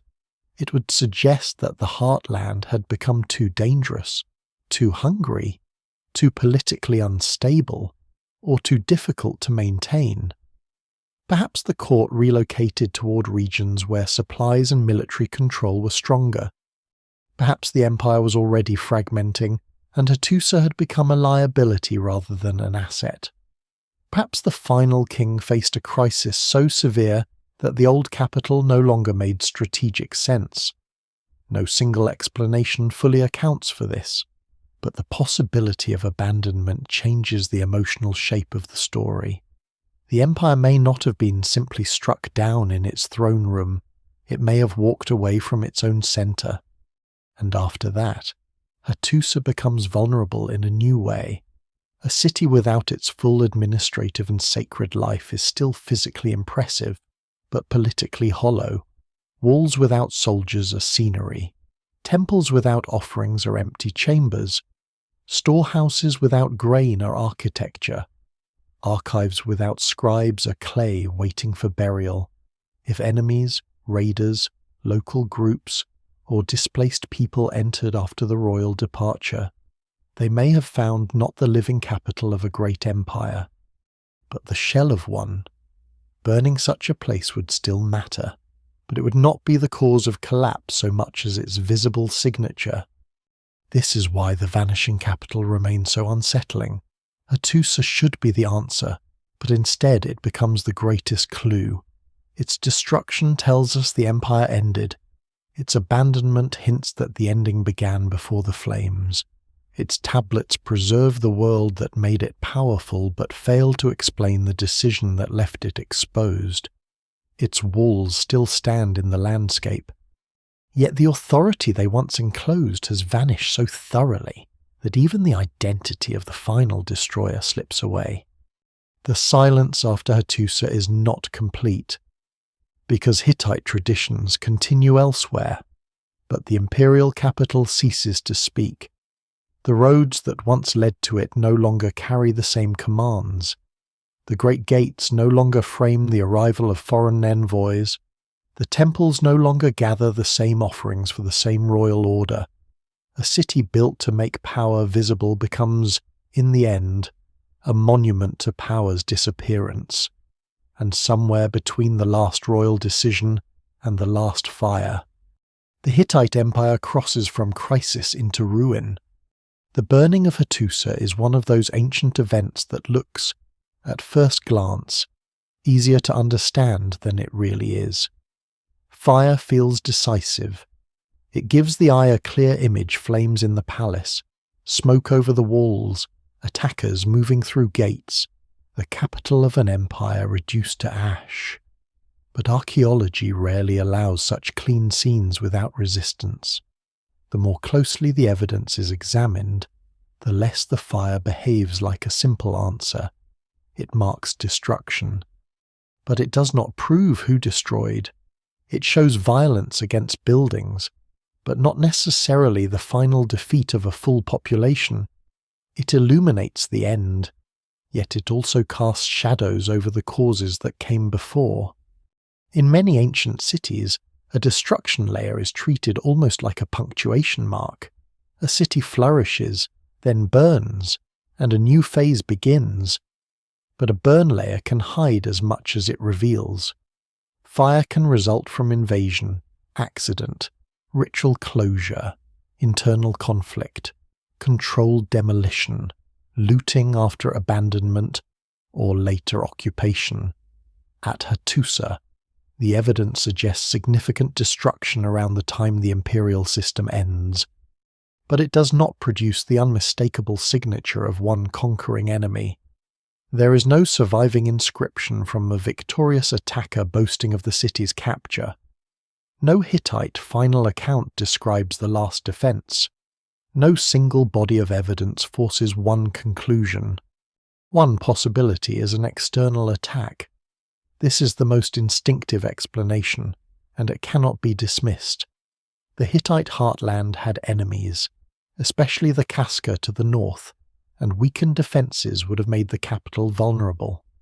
If Hattusa had been partially emptied, it may have been easier for raiders or hostile groups to enter and burn important areas. An attack does not need to look like a grand imperial conquest. It could have been opportunistic, local, and devastating precisely because the state was already collapsing. In that version, the fire is the work of enemies who did not bring down the empire alone, but arrived when it could no longer protect its own symbolic centre. Another possibility is internal violence. Empires under stress often fracture from within. Rival claimants, elite factions, displaced soldiers, angry workers, local groups, or palace opponents can produce destruction that later looks like foreign invasion. Hittite history contains enough dynastic tension to make this plausible in general terms, though the direct evidence for a final civil war at Hattusa remains thin. Still, it is worth remembering that the boundary between internal and external violence can blur. A rebellious vassal, a local faction, a frontier group with allies inside the city, or a rival branch of the royal family could all leave traces that do not neatly announce their identity. A third possibility is deliberate abandonment followed by controlled destruction. This sounds less dramatic, but it may fit some of the puzzle. If the royal court decided Hattusa could no longer serve as capital, certain buildings might have been emptied, valuables removed, and parts of the city destroyed to prevent enemy use or to close sacred and administrative spaces. Ancient people did sometimes abandon sites in organized ways, though proving intention is difficult. The challenge is that fire set by departing authorities and fire set by later looters can look similar after 3,000 years. The evidence remains incomplete, and intention is one of the hardest things the archaeology can recover. The lack of a clear conqueror matters. Assyria, though powerful, does not present a convincing record of marching into Hattusa and destroying the capital. Egypt does not claim it. No Western Anatolian king steps forward in surviving sources. The Kaska are plausible candidates for participation, but not with a clean account. The so-called Sea Peoples are even less direct as an explanation for an inland Anatolian capital. They may have disrupted coasts and trade, and they may have contributed to the broader crisis. But turning them into the burners of Hattusa goes beyond the evidence. Popular history often wants a named destroyer. The ruins do not provide one. The pattern of objects left behind also complicates a simple sack.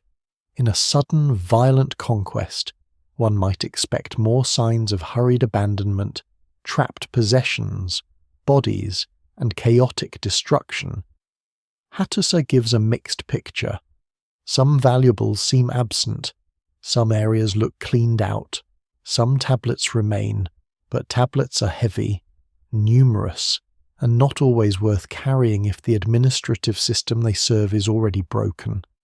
Sacred objects may have been removed, though proving this is difficult because we do not know everything that should have been present.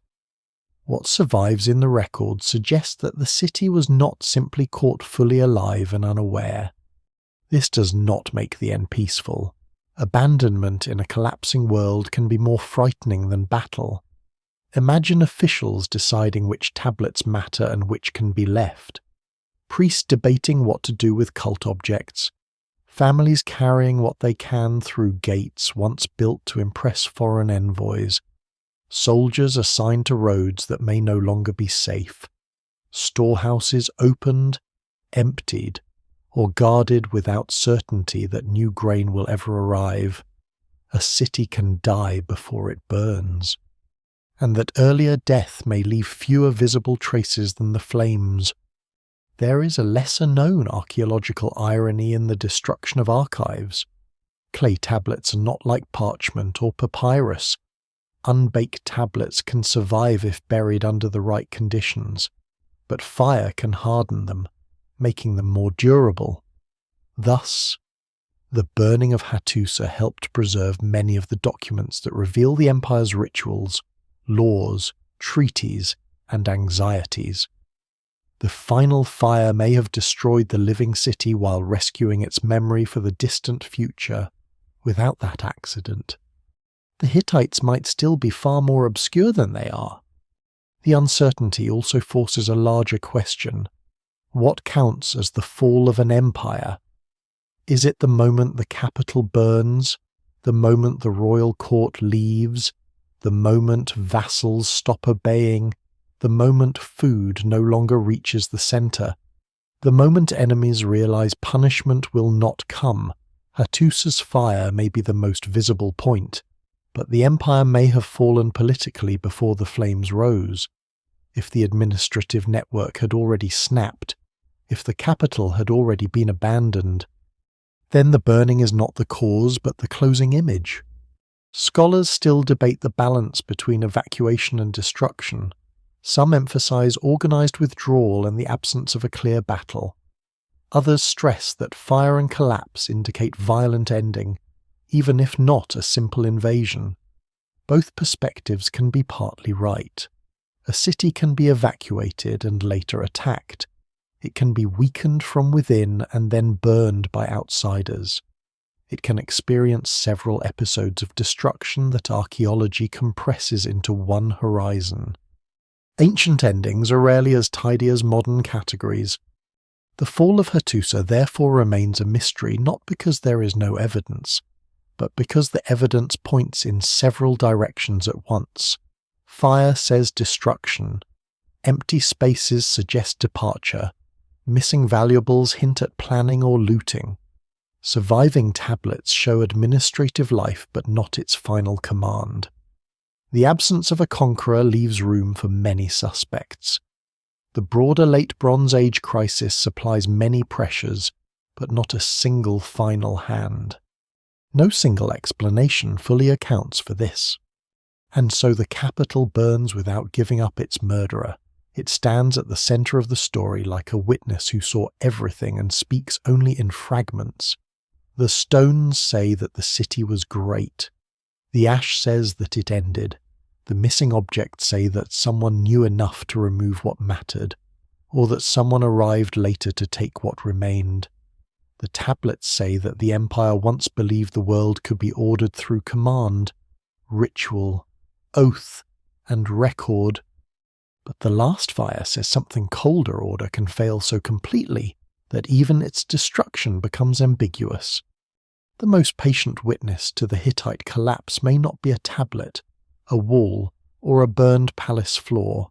It may be a tree, long after kings are gone, after scribes stop pressing signs into clay, after the last imperial road loses its official purpose. Trees preserve in their rings the memory of years that were generous, years that were difficult, and years when rain failed so badly that human systems began to tremble. The evidence from climate science does not replace archaeology, and it does not solve the mystery by itself, but it brings another voice into the ruins, quieter than royal inscriptions and harder to flatter. For a long time, explanations for the late Bronze Age collapse leaned heavily on invasion, warfare, and migration. Those forces remain important, but modern research has made it increasingly difficult to ignore environmental stress. Studies using tree rings, pollen, lake sediments, and other climate indicators suggest that parts of the eastern Mediterranean and Anatolia experienced severe dry conditions around the era when the Hittite Empire fell. The exact scale, timing, and regional effects remain debated, but the pattern is troubling. At the wrong moment, in a world already strained by war, trade disruption, and political fragmentation, bad climate could become more than background. It could become the pressure that turns problems into failure. Drought is a strange kind of enemy because it does not appear at the gate. It does not carry banners. It does not leave weapons in destruction layers. It works through absence. A field does not produce enough grain. A spring runs lower than expected. Pasture thins. Animals weaken. Storehouses empty faster than they refill. People begin making decisions that look small at first: eat seed grain, sell animals, leave a village, delay taxes, refuse labour, hide supplies, move toward a better watered region. None of these actions is the fall of an empire. Together, they can make empire impossible. The Hittite heartland is vulnerable to this kind of stress because it is not an endless river-fed breadbasket. Central Anatolia can support agriculture, but rainfall matters deeply. In good years, the land can sustain towns, herds, armies, and temples. In repeated bad years, the margin narrows. The state can compensate for one poor harvest with storage, redistribution, imports, or command. It may survive too, but if dry conditions persist across several seasons, the tools of administration begin to look inadequate. A tablet can order grain to be delivered. It cannot make grain exist. This distinction matters. Ancient states often appear powerful because they command people, but food systems reveal the limits of command. A king can demand surplus only where surplus remains. He can requisition animals only if animals have survived. He can send officials into a district, but if the district itself is hungry, the officials may return with excuses, resistance, or nothing at all. The Hittite state is built on obligations, and drought attacks obligation at its root. It makes obedience materially harder. It turns loyalty into a question of survival. The effects would not be evenly distributed. Some regions suffer more than others. Valleys with better water may endure. Uplands may struggle. Cities may drain countryside reserves. Elites may protect themselves longer than villagers. Temples may still demand offerings even when households are under pressure. This unevenness can create resentment. A palace that continues to require grain, animals, labor, and ritual goods during shortage may look less like protection and more like extraction. What survives in the record suggests that Hittite rulers understood famine as a danger, but the record cannot show every empty field or every family that left quietly before anyone wrote their names. Grain also connects the inland empire to the coast. If local harvests fail, imports become more important. But imports require functioning routes, safe ports, available ships, cooperative merchants, and surplus somewhere else. In a broader Late Bronze Age crisis, these conditions cannot be assumed. A drought affecting multiple regions reduces the number of places able to export food. Maritime raiding or insecurity makes shipping harder. Political collapse in one coastal city interrupts supply for others. The Hittite Empire may have needed outside grain at precisely the moment when the outside world was least able to provide it. There is a lesser-known danger in drought that goes beyond hunger. It changes movement. Pastoral groups may shift routes in search of pasture. Farmers may abandon marginal lands. Refugees may head toward better watered areas or fortified towns. Soldiers may desert if their families are starving. Border groups may raid more aggressively if their own resources fail. In this way, climate stress can appear in the historical record as invasion, rebellion, migration, or banditry. The drought itself remains invisible, while its human consequences arrive armed. This is why climate explanations must be handled carefully. It is too simple to say drought destroyed the Hittite Empire. Drought does not choose to burn Hattusa. It does not explain every political decision, every frontier conflict, every missing archive, or every enemy movement. Civilizations do not collapse automatically when rainfall declines. Some adapt, some reorganize, some store, trade, migrate, or decentralize. The evidence remains incomplete, and scholars still debate how direct the link was between aridity and the fall of Hatti, but it is equally too simple to treat climate as mere scenery. In a palace economy dependent on surplus, repeated drought can become structural violence. The timing is especially suggestive. If severe dry years struck near the end of the empire, they would have landed on a system already dealing with Assyrian pressure, Western instability, Casca threats, possible maritime disruption, and internal strain. Drought may have been the force that made all other problems harder to solve. A well-fed army can answer a rebellion, a hungry one cannot. A wealthy palace can reward vassals, a desperate one must threaten them. A confident ruler can send grain to allies. A starving court must decide who is worth saving. Each choice weakens another part of the web. The religious consequences would also have been profound. In the Hittite worldview, failed harvests and plague could signal divine anger, neglected rituals, broken oaths, or inherited guilt. A long drought would not be interpreted only as meteorology. It would demand explanation in sacred terms. The king might sponsor rituals, prayers, investigations, and offerings to repair the relationship between gods and land. But if the drought continues, ritual failure can become political failure. The people may not phrase it that way, yet the implication is dangerous if the king cannot restore balance. Perhaps the gods no longer favor him. Drought also attacks time. Empires think in campaigns, treaties, dynasties, and building projects. Hunger thinks in days. A palace may plan a military response for the next season, but a household with no grain cannot wait for strategy. This mismatch can make the state seem slow, even when it is working urgently. The tablets may continue to move, but life on the ground accelerates toward crisis.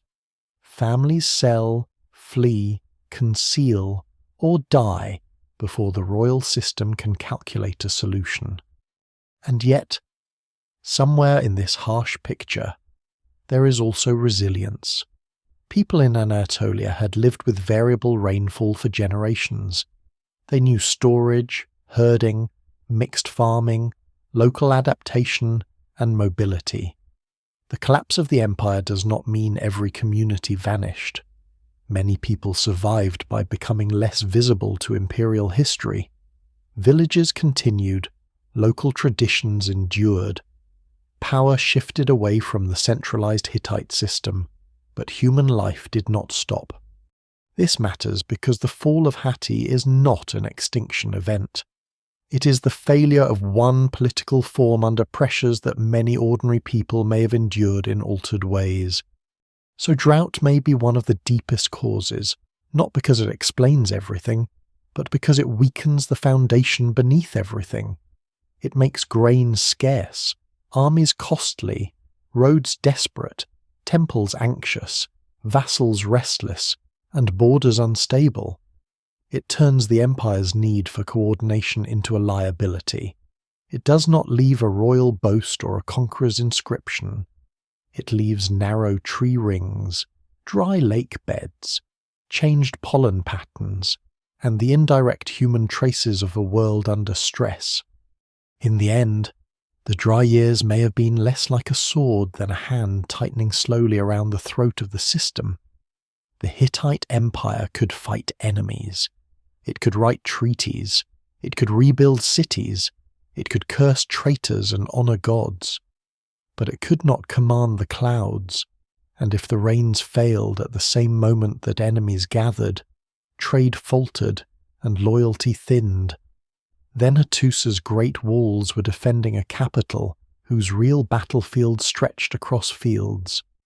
Granaries, pastures, ports, and empty roads. The Sea Peoples enter the story like a storm seen from the shore, dramatic, frightening, and difficult to measure from inland ruins. In popular versions of the Late Bronze Age collapse, they often become the answer to everything. They arrive by ship, burn cities, overthrow kingdoms, and sweep away the old palace world in a single violent movement. It is an appealing explanation because it has shape, movement, and enemies with a name. But the name itself is modern, and the reality behind it is much less tidy. The groups gathered under that label were not one nation, not one army, and not one simple cause of collapse. They were part of the crisis, not the whole of it. The most famous records come from Egypt, where pharaohs described battles against foreign groups arriving by land and sea. These inscriptions present Egypt as the defender of order against chaotic peoples who threaten the settled world. They name groups such as the Peleset, Jeka, Shekelesh, Denyen, Weshesh, and others. Though matching these names to archaeological cultures or later peoples remains difficult, Egyptian royal texts are powerful sources, but they are also propaganda. They celebrate Pharaoh's victory. They compress complexity into royal triumph. They do not give neutral ethnography. Scholars still debate who these groups were, where they came from, and how they related to one another. For the Hittite Empire, the problem is even more complicated. Hattusa lies inland, far from the direct reach of fleets. A group attacking coastal cities cannot simply sail up to the gates of the capital. To make the Sea Peoples the destroyers of Hatti, one must explain how maritime disruption turns into the fall of a mountain empire. There are possible routes of influence. Coastal raids can interrupt grain shipments. They can destabilize vassal kingdoms in Syria. They can weaken trade in copper and other goods. They can cause refugee movements and military diversion. But this is different from imagining a single seaborne army marching directly to Hattusa and ending the empire in one blow. Ugarit is the place where the maritime crisis feels most immediate. This wealthy coastal city, tied into the Hittite sphere, preserves desperate evidence of danger near the end. Its letters suggest that enemy ships threatened the coast, while forces that might have defended the city were absent elsewhere. The image is chilling, a city connected to great powers, aware of danger, writing for help, and still unable to save itself. Ugarit's destruction is real, and its fall marks one of the most vivid endings of the Late Bronze Age. But Ugarit is not Hattusa. Its fate helps explain the collapse of the network around Hatti, not necessarily the final fire in the Hittite capital. The Sea Peoples may therefore be best understood as a symptom and accelerator of wider breakdown. Some may have been raiders taking advantage of weakening states. Some may have been displaced communities moving with families and possessions. Some may have served as mercenaries before turning against former employers. Some may have emerged from regions already destabilized by famine, war, or political collapse. The evidence remains incomplete, and the temptation to make them a single invading horde says more about modern storytelling than ancient reality. Collapse creates movement, and movement can become violent. Violence then creates more collapse. One lesser-known detail is that some groups associated with the Sea Peoples appear in records before the final catastrophe, sometimes as mercenaries or known foreign populations rather than sudden unknown invaders. This suggests that the Bronze Age world was already familiar with mobile warrior groups, maritime communities, and foreign fighters. The crisis did not invent mobility, it intensified it. When palace systems are strong, such groups can be employed, contained, traded with, or settled. When palace systems weaken, the same groups become harder to manage and easier to demonize in royal narratives. There is also the question of ships. Maritime raiding in the Late Bronze Age does not require the enormous fleets of later empires. Fast movement along coasts, attacks on ports, disruption of cargo routes, and alliances with local groups could do enormous damage.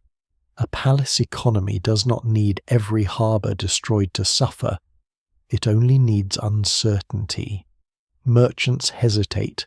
Shipments are delayed. Insurance in the modern sense does not exist, but risk certainly does. A few dangerous routes can make grain more expensive, copper less reliable, and diplomatic communication slower. In a tightly connected system, fear travels faster than cargo. The Hittites had some relationship with the sea through their southern and western territories, but they were not primarily a naval empire. This mattered. A land power can dominate inland routes and still struggle to control maritime instability if coastal allies fail, if vassals are destroyed, if ports become unsafe. The inland capital must respond through intermediaries. By the time news reaches Hattusa, conditions may already have changed. By the time orders return, a city may already be ash. The sea becomes a frontier that cannot be fortified with Hattusa's walls. Still, the Sea People's explanation becomes dangerous when it becomes too convenient. It can turn a complex system failure into a story of outsiders destroying civilization. That pattern has appeared often in historical writing, sometimes with political overtones that deserve caution. Ancient states frequently blamed outsiders, and modern audiences often find outsider explanations satisfying. But the fall of the Hittite Empire includes internal strain, climate stress, frontier instability, Assyrian pressure, possible evacuation of the capital, and breakdown in supply. No single explanation fully accounts for this. The Sea Peoples are one part of a larger field of pressure. The Egyptian evidence itself shows that even when these groups are visible, they are not merely raiders. Some scenes show families, carts, and possessions, suggesting population movement as well as warfare. People do not move entire households across dangerous landscapes unless something has gone badly wrong behind them. This hints at a world where collapse in one region produces migrants who then become threats in another. A hungry community can become a refugee group. A refugee group can become armed, and an armed group can become, in the eyes of a settled kingdom, an invasion. For Hatti, such movements may have mattered most through Syria and the coast. If Ugarit falls, if Amuru is unstable, if Cyprus is disrupted, if trade across the eastern Mediterranean falters, the Hittite Empire loses more than distant clients. It loses supply lines, diplomatic reach, prestige, and information. A king in Hattusa may still command a capital, but his world has shrunk. The map that once connected palace to port to vassal to ally begins to tear. The Sea Peoples may not have burned Hattusa, but they may have helped remove the scaffolding that kept Hattusa powerful. The popular image of sudden invasion also underestimates how collapse can be contagious. A city destroyed on the coast sends survivors inland. A trade route interrupted deprives another city of goods. A frightened ruler recalls troops from one frontier, exposing another. A vassal with no help from the overlord seeks a new protector or acts independently. A port that once shipped grain becomes a ruin. Each event is local, but the consequences are regional. In such a world, maritime raiders do not need to conquer the Hittite heartland to help destroy the Hittite Empire. They only need to make the empire's wider system stop functioning. That distinction is the key. The fall of Hatti was not necessarily the same as the burning of Hattusa, and the burning of Hattusa was not necessarily caused by the same forces that destroyed coastal cities. The empire may have been broken in stages, first its networks, then its vassals, then its ability to supply and command, then its capital. The Sea Peoples belong most clearly to the network stage. They are visible where the sea meets the palace world, where ports and coastal kingdoms stand exposed. Their shadow reaches inland through scarcity and fear.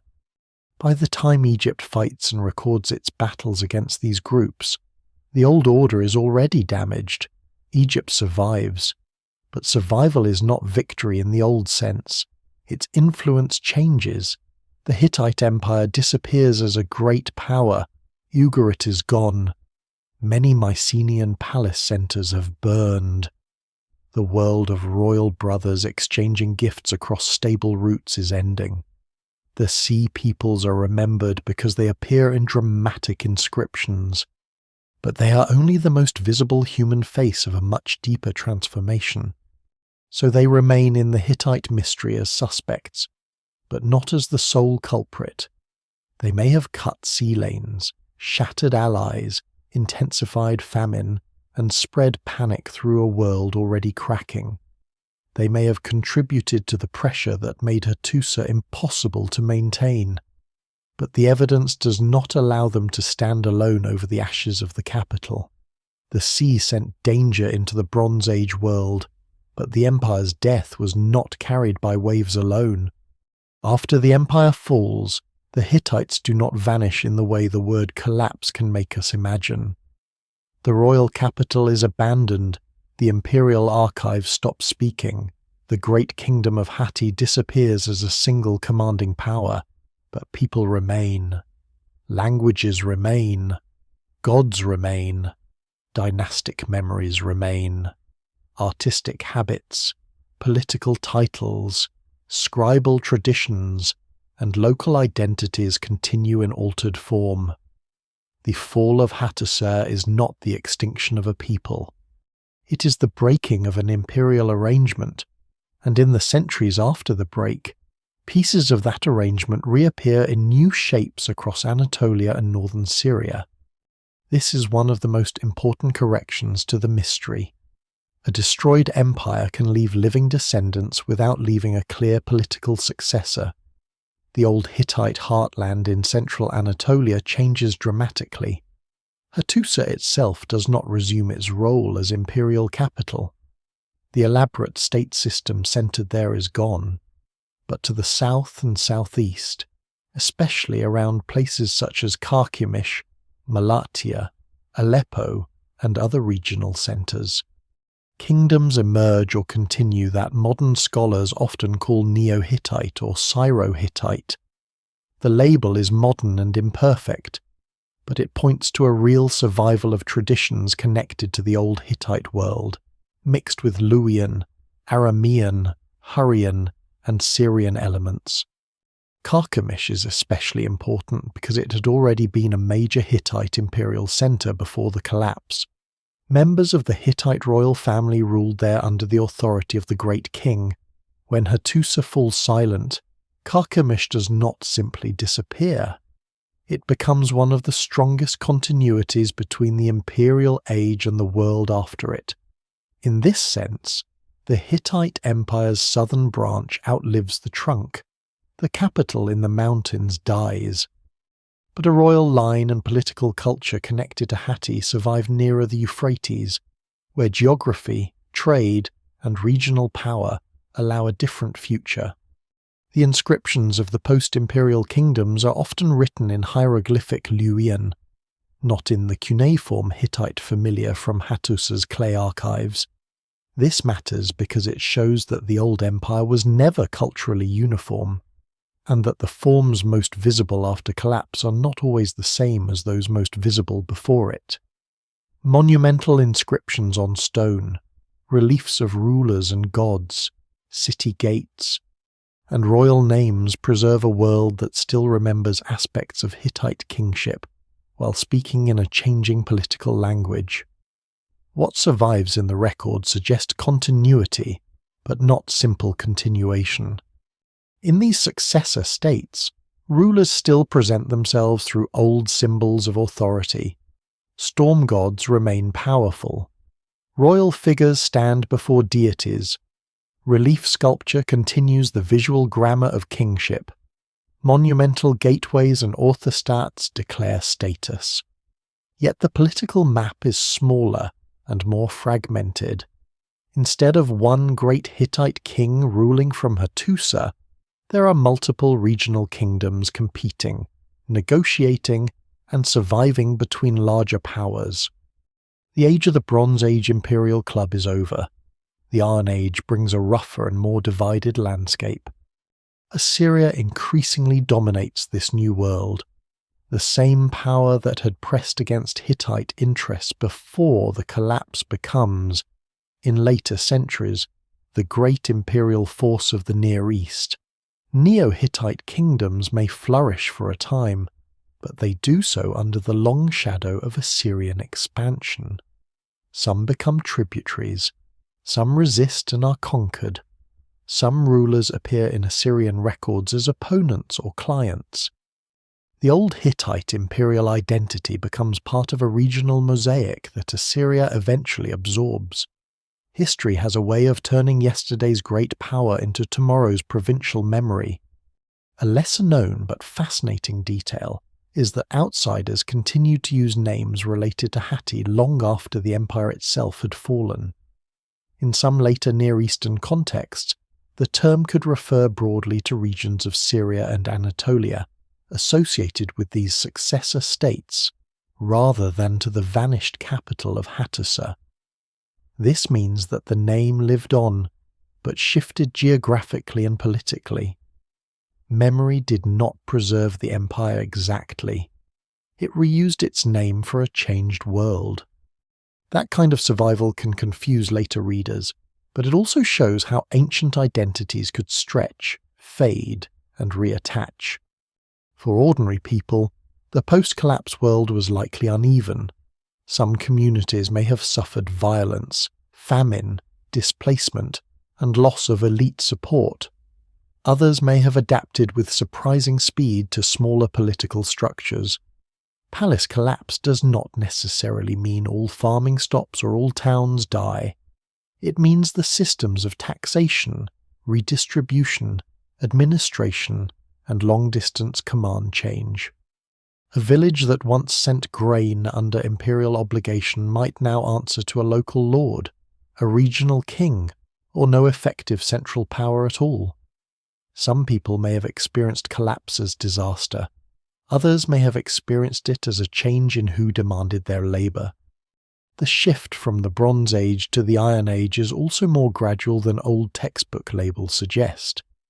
Iron becomes increasingly important in the centuries after the collapse, but it does not instantly replace bronze everywhere overnight. Technologies spread unevenly. Trade patterns change. Political forms change. Smaller kingdoms adapt to new military and economic realities. The post-Hittite world is not simply poorer or darker in every respect, though many places do show disruption. It is a transformed world, and transformation can include both loss and invention. Religion also continues, though in changing forms. The storm god, so central to Hittite and northern Syrian royal ideology, remains prominent in successor states. Goddesses, mountain gods, protective deities, and local cults persist in new combinations. The old Hittite habit of absorbing and layering divine traditions finds echoes in the mixed religious landscape of the Iron Age. The gods outlive the empire that once organized them. Their names, forms, and associations change, but sacred memory proves harder to erase than political borders. This survival complicates the emotional story of disappearance. It is tempting to imagine Hattusa burning and the Hittites stepping out of history forever, but the truth is stranger and more human. The imperial center collapses, while fragments of identity continue elsewhere. The cuneiform archive stops, but hieroglyphic monuments speak. The great king is gone, but local kings adopt inherited symbols. The land of Hatti is no longer a Bronze Age superpower, but the memory of Hatti remains useful enough for later rulers and foreign scribes to preserve it. No single explanation fully accounts for this afterlife, because it was not planned as one coherent survival. It emerged from geography, dynastic continuity, local resilience, and the fact that empires are never as unified as their royal inscriptions claim. When the centre fails, provinces do not all dissolve at the same speed. Some were already strong enough to stand on their own. Some had local elites capable of reshaping old authority. Some benefited from being closer to trade routes or defensible zones. Collapse, in this sense, reveals the hidden structure of an empire. It shows which parts depended entirely on the capital and which parts had roots of their own. The Neo-Hittite kingdoms eventually fall too, many under Assyrian pressure, but their monuments remain as another layer of the story. They show that the end of Hattusa was not the end of Anatolian and northern Syrian civilization. It was the end of a particular imperial order that had once connected mountains, vassals, gods, treaties, and grain into a single royal system. After that system breaks, the pieces do not vanish. They scatter, adapt, and speak in new accents. So the aftermath of the Hittite collapse is not emptiness. It is a landscape of echoes, a royal title here, a storm god there, a carved lion at a gate, a Luwian inscription on stone, an Assyrian record naming a small kingdom where once a great empire had stood. The silence of Hattusa is real, but it is not universal. The empire falls in weeks or months, perhaps after years of strain, yet its cultural shadow lasts for centuries. That survival makes the mystery more poignant. The people remembered enough to continue, but not enough, or not in the right places to tell us exactly why the imperial heart stopped beating. For a long time, the Hittite Empire was almost lost to modern memory. Its ruins stood in Anatolia, its tablets lay buried, its monuments weathered under open sky. But the scale of the civilization behind them was not understood. Later histories remembered Egypt, Assyria, Babylon, Greece, and Rome with much greater clarity. The Hittites survived in scattered ancient references and in the altered memories of later lands, but not as one of the great powers of the Bronze Age.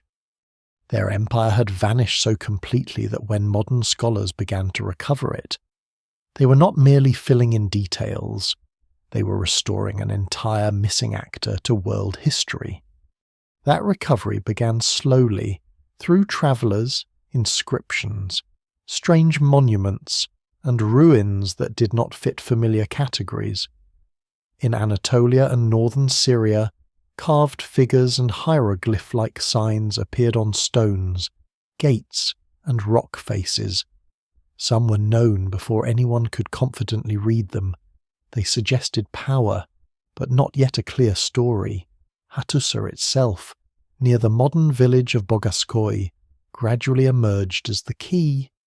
The site was vast, fortified, and unmistakably important. Yet stones alone could not identify the empire. The decisive voices came from clay. When excavations uncovered thousands of tablets at Hattusa, the lost world began to speak. The script was cuneiform, already known from Mesopotamia, but the languages included something unexpected. Scholars eventually recognized Hittite as an Indo-European language, a discovery that reshaped understanding of ancient linguistic history.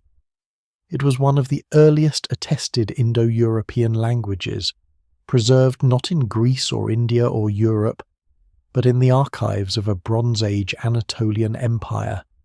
This was a lesser-known revolution inside the larger discovery the Hittites did not only change political history, they changed the history of language.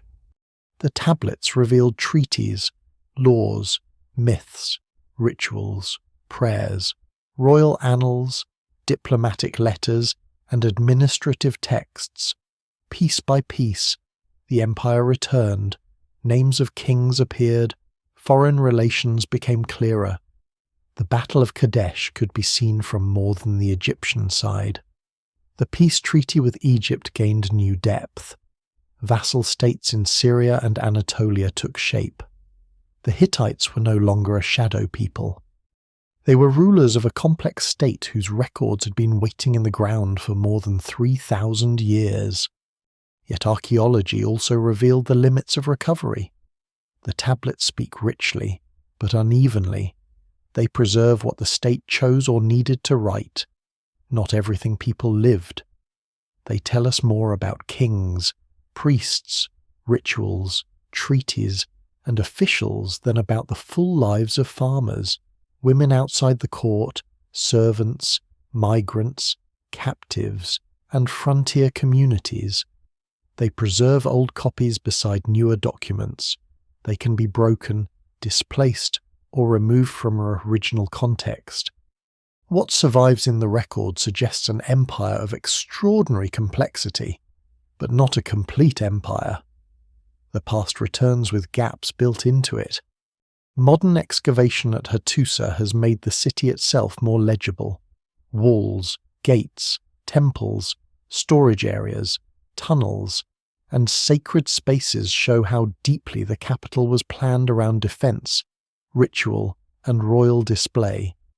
The city was not merely an administrative center, it was a ceremonial landscape. The nearby sanctuary of Yazilikaya, with its procession of divine figures carved into living rock, adds another dimension. It shows a late imperial religious imagination that is formal, cosmic, and intensely political. The gods are arranged in stone, as if divine order could outlast human danger. In a sense, it did. The work of reconstructing the Hittite world has depended on many kinds of evidence. Archaeologists study settlement patterns, destruction layers, pottery, architecture, animal remains, seeds, storage facilities, and tools. Philologists study tablets, grammar, royal formulas, and scribal habits. Historians compare Hittite records with Egyptian, Assyrian, Babylonian, Ugaritic, and later sources. Climate scientists examine tree rings and sediments. Each field sees part of the collapse, but none sees all of it. The evidence remains incomplete, and the mystery survives partly because the Hittite fall sits at the intersection of too many broken records. One of the strange things about the rediscovery is how much the Hittites had been hidden in plain sight. Their capital was not beneath a modern metropolis. Their walls were not imaginary. Their texts were not absent. They were waiting for the right combination of excavation, decipherment, and historical imagination. Once found, they forced a revision of the late Bronze Age map. Egypt was no longer facing vague northern rivals at Kadesh. It had faced a peer. Syria was no longer just a corridor between better-known powers. It was a contested imperial frontier. Anatolia was no longer peripheral. It was central. But even after all this recovery, the final weeks remain elusive. Archaeology can show destruction. Texts can show strain. Climate data can show drought. Regional records can show wider collapse. None of these by itself becomes the missing last chronicle. The very methods that restore the Hittites also reveal why the end is hard to know. Clay tablets survive by accident and selection. Burn layers compress events. Later, ruins disturb earlier ones. Ancient propaganda exaggerates victories and hides failures. Silence may mean destruction, or it may mean the archive has not been found. This is why the Hittite Empire remains so compelling. It is not simply lost, then found. It is found enough to be vivid, but not enough to be settled. We can walk the capital, read the treaties, name the kings, trace the frontiers, and imagine the grain ships and chariot teams. We can feel the pressure gathering, but when we reach the final door, the handle breaks in the hand. The Empire's own habit of recording everything fails exactly where curiosity is greatest. Modern scholarship continues to refine the picture. New excavations, improved dating, residue analysis, paleoclimate research, and regional surveys all add texture. Sometimes they support older theories, sometimes they complicate them. The fall no longer looks like a simple invasion story. But it also cannot be reduced to climate alone. It looks increasingly like a convergence environmental stress, political fragmentation, military pressure, supply failure, internal weakness, and the collapse of wider networks. Scholars still debate the weight of each factor, and that debate is not a weakness. It is what honest reconstruction looks like when the evidence refuses to become cleaner than it is. In the end, the rediscovery of the Hittites gives the mystery its proper scale. Without archaeology, the empire might seem like a minor vanished name. With archaeology, it becomes one of the central powers of its age, sophisticated enough to make its disappearance alarming. The ruins do not diminish the mystery, they enlarge it. Every tablet that reveals Hittite order makes the silence after that order more profound. Every wall that shows defensive strength makes abandonment harder to understand. Every treaty that shows diplomatic reach makes collapse feel less local and more systemic. The clay remembers much, but not everything.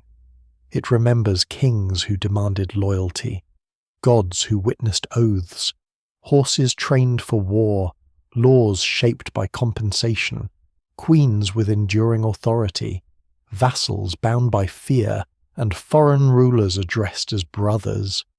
It remembers the empire alive in thousands of practical acts, but the clay does not clearly remember the last decision, the last departure, the last enemy, or the last royal command. That is where modern history must stand carefully. Between what is known and what is inferred, Hattusa today is therefore not only a ruin, it is a recovered archive of power and an unfinished question. The stones and tablets have given back a civilization that had nearly disappeared from view, but they have not surrendered the final cause of its fall. The empire buried in clay has been found. The mystery buried inside its ending remains. The reason nobody knows exactly why the Hittite Empire fell is not because the past is empty. It is because the past is crowded with clues that refuse to line up into one simple verdict. Hattusa burns, but not clearly as a fully occupied capital taken in a dramatic final siege. The empire faces enemies, but no conqueror steps forward with a convincing claim to have destroyed it. Drought darkens the background, but climate alone does not explain political collapse, frontier failure, and abandonment. The sea peoples disrupt the wider world, but they do not neatly march from the coast to the Anatolian highlands in the evidence we possess. Assyria rises, vassals tremble, grain becomes urgent, roads grow uncertain, and the capital itself seems to empty before the last flames. The mystery survives because every explanation is partly persuasive and partly insufficient. The most likely answer is convergence, not one cause, but a system failure. The Hittite Empire had been built to manage difficulty, yet by the early 12th century BCE too many difficulties arrived together. A strong year could absorb a raid. A stable frontier could survive a poor harvest. A wealthy palace could reward uncertain vassals. A confident king could relocate troops without exposing the heartland. But when drought, food shortages, enemy pressure, maritime disruption, internal weakness, and regional collapse overlap, each solution creates another problem. The empire's strength had always been coordination. Its death may have come when coordination was no longer possible. This is the quiet terror of Hatti's fall. It was not necessarily defeated before it was weakened. It may have been weakened until defeat became almost incidental. Hattusa's walls still stood, but the world that made those walls meaningful had already changed. Treaties still existed, but fear of Hittite punishment had faded. Temples still held sacred memory, but offerings required supplies. Archives still contained order, but order needed living officials, roads, and obedience. An empire is not its capital alone. It is the movement between places. When that movement fails, even a great capital becomes an island of stone. Scholars still debate the sequence, and they should. The evidence remains incomplete, and certainty would be dishonest. Perhaps a final attack by northern groups delivered the visible destruction. Perhaps the court withdrew to a safer region before raiders entered. Perhaps internal conflict hollowed the state from within. Perhaps climate stress made every frontier harder to hold. Perhaps all of these are true in different proportions. No single explanation fully accounts for this collapse. Because the Hittite Empire was not a single object that broke at one point. It was a web, and webs fail when enough strands snap. What remains is a lesson that feels uncomfortably modern, without needing to be forced into modern comparison. Complex societies often look strongest just before their weaknesses become visible. Their roads are active, their records detailed, their rulers confident, their ceremonies intact. Then the costs of complexity rise. Supplies become harder to guarantee. Trust becomes harder to maintain. Borders become harder to defend. The center keeps issuing commands. But the world no longer answers in the old way. The Hittite Empire fell, but it did not vanish completely. Its people endured in altered forms. Its gods walked into new kingdoms. Its language left traces in clay and stone.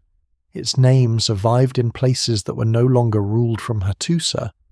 The capital became silent, but the shadow of Hatti stretched forward for centuries. That is why the mystery is not only about destruction, it is also about transformation. The empire died, but history did not stop at the ashes. And so the final answer remains suspended between ruin and survival. A Bronze Age superpower fell quickly, perhaps in weeks at the end, but only after years of pressure had made sudden collapse possible. The last fire was not the whole story. It was the moment the hidden fractures became visible. Hattusa did not explain itself as it burned. It left later generations with walls, tablets, drought records, destroyed cities, displaced peoples, and unanswered questions. That may be as close as the evidence allows us to come. The wind moves differently through ruins than it does through living cities. In Hattusa, it crosses the old gates, slips over broken stones, and passes through spaces where scribes once worked, priests once carried offerings, and kings once believed their commands could hold the world in place. The landscape remains vast and quiet. The ridges still rise. The sky still opens over central Anatolia, but the empire that gave meaning to those stones is gone. There is something humbling in that silence. The Hittites were not primitive figures stumbling blindly toward disaster. They were skilled diplomats, builders, lawyers, warriors, ritual specialists, administrators, and survivors of earlier crises. They understood danger. They planned against it. They wrote obligations into clay and called gods to witness them. They built walls for the body of the city and rituals for the soul of the kingdom. Yet even they could not make permanence obey. Civilizations rarely disappear in the way stories prefer. They thin, scatter, adapt, and leave echoes. A capital burns, but farmers continue somewhere beyond the smoke. A royal line fails, but a god keeps his name. A language falls silent in one script and returns in another. Memory does not preserve everything equally. It keeps strange things a treaty, a horse-training text, a broken seal, a carved lion, a burned tablet hardened by accident. The fall of the Hittite Empire remains mysterious because the past has kept its final privacy. The people who knew the last decisions did not write them for us, or their words have not survived. We are left with the shape of an ending, not its full voice. And perhaps that is why Hattusa still holds the imagination. It reminds us that power can be immense and fragile at the same time, that order can depend on weather, roads, trust, grain, fear, and belief, and that even the greatest walls defend only what still lives behind them. At dusk, the stones of Hattusa lose their sharpness. The city becomes outline, then shadow, then memory. Somewhere under the earth, clay tablets still carry the marks of hands that expected tomorrow to need records. Above them, the wind moves across the plateau, through the gates of a capital that once spoke for an empire and now answers only with silence.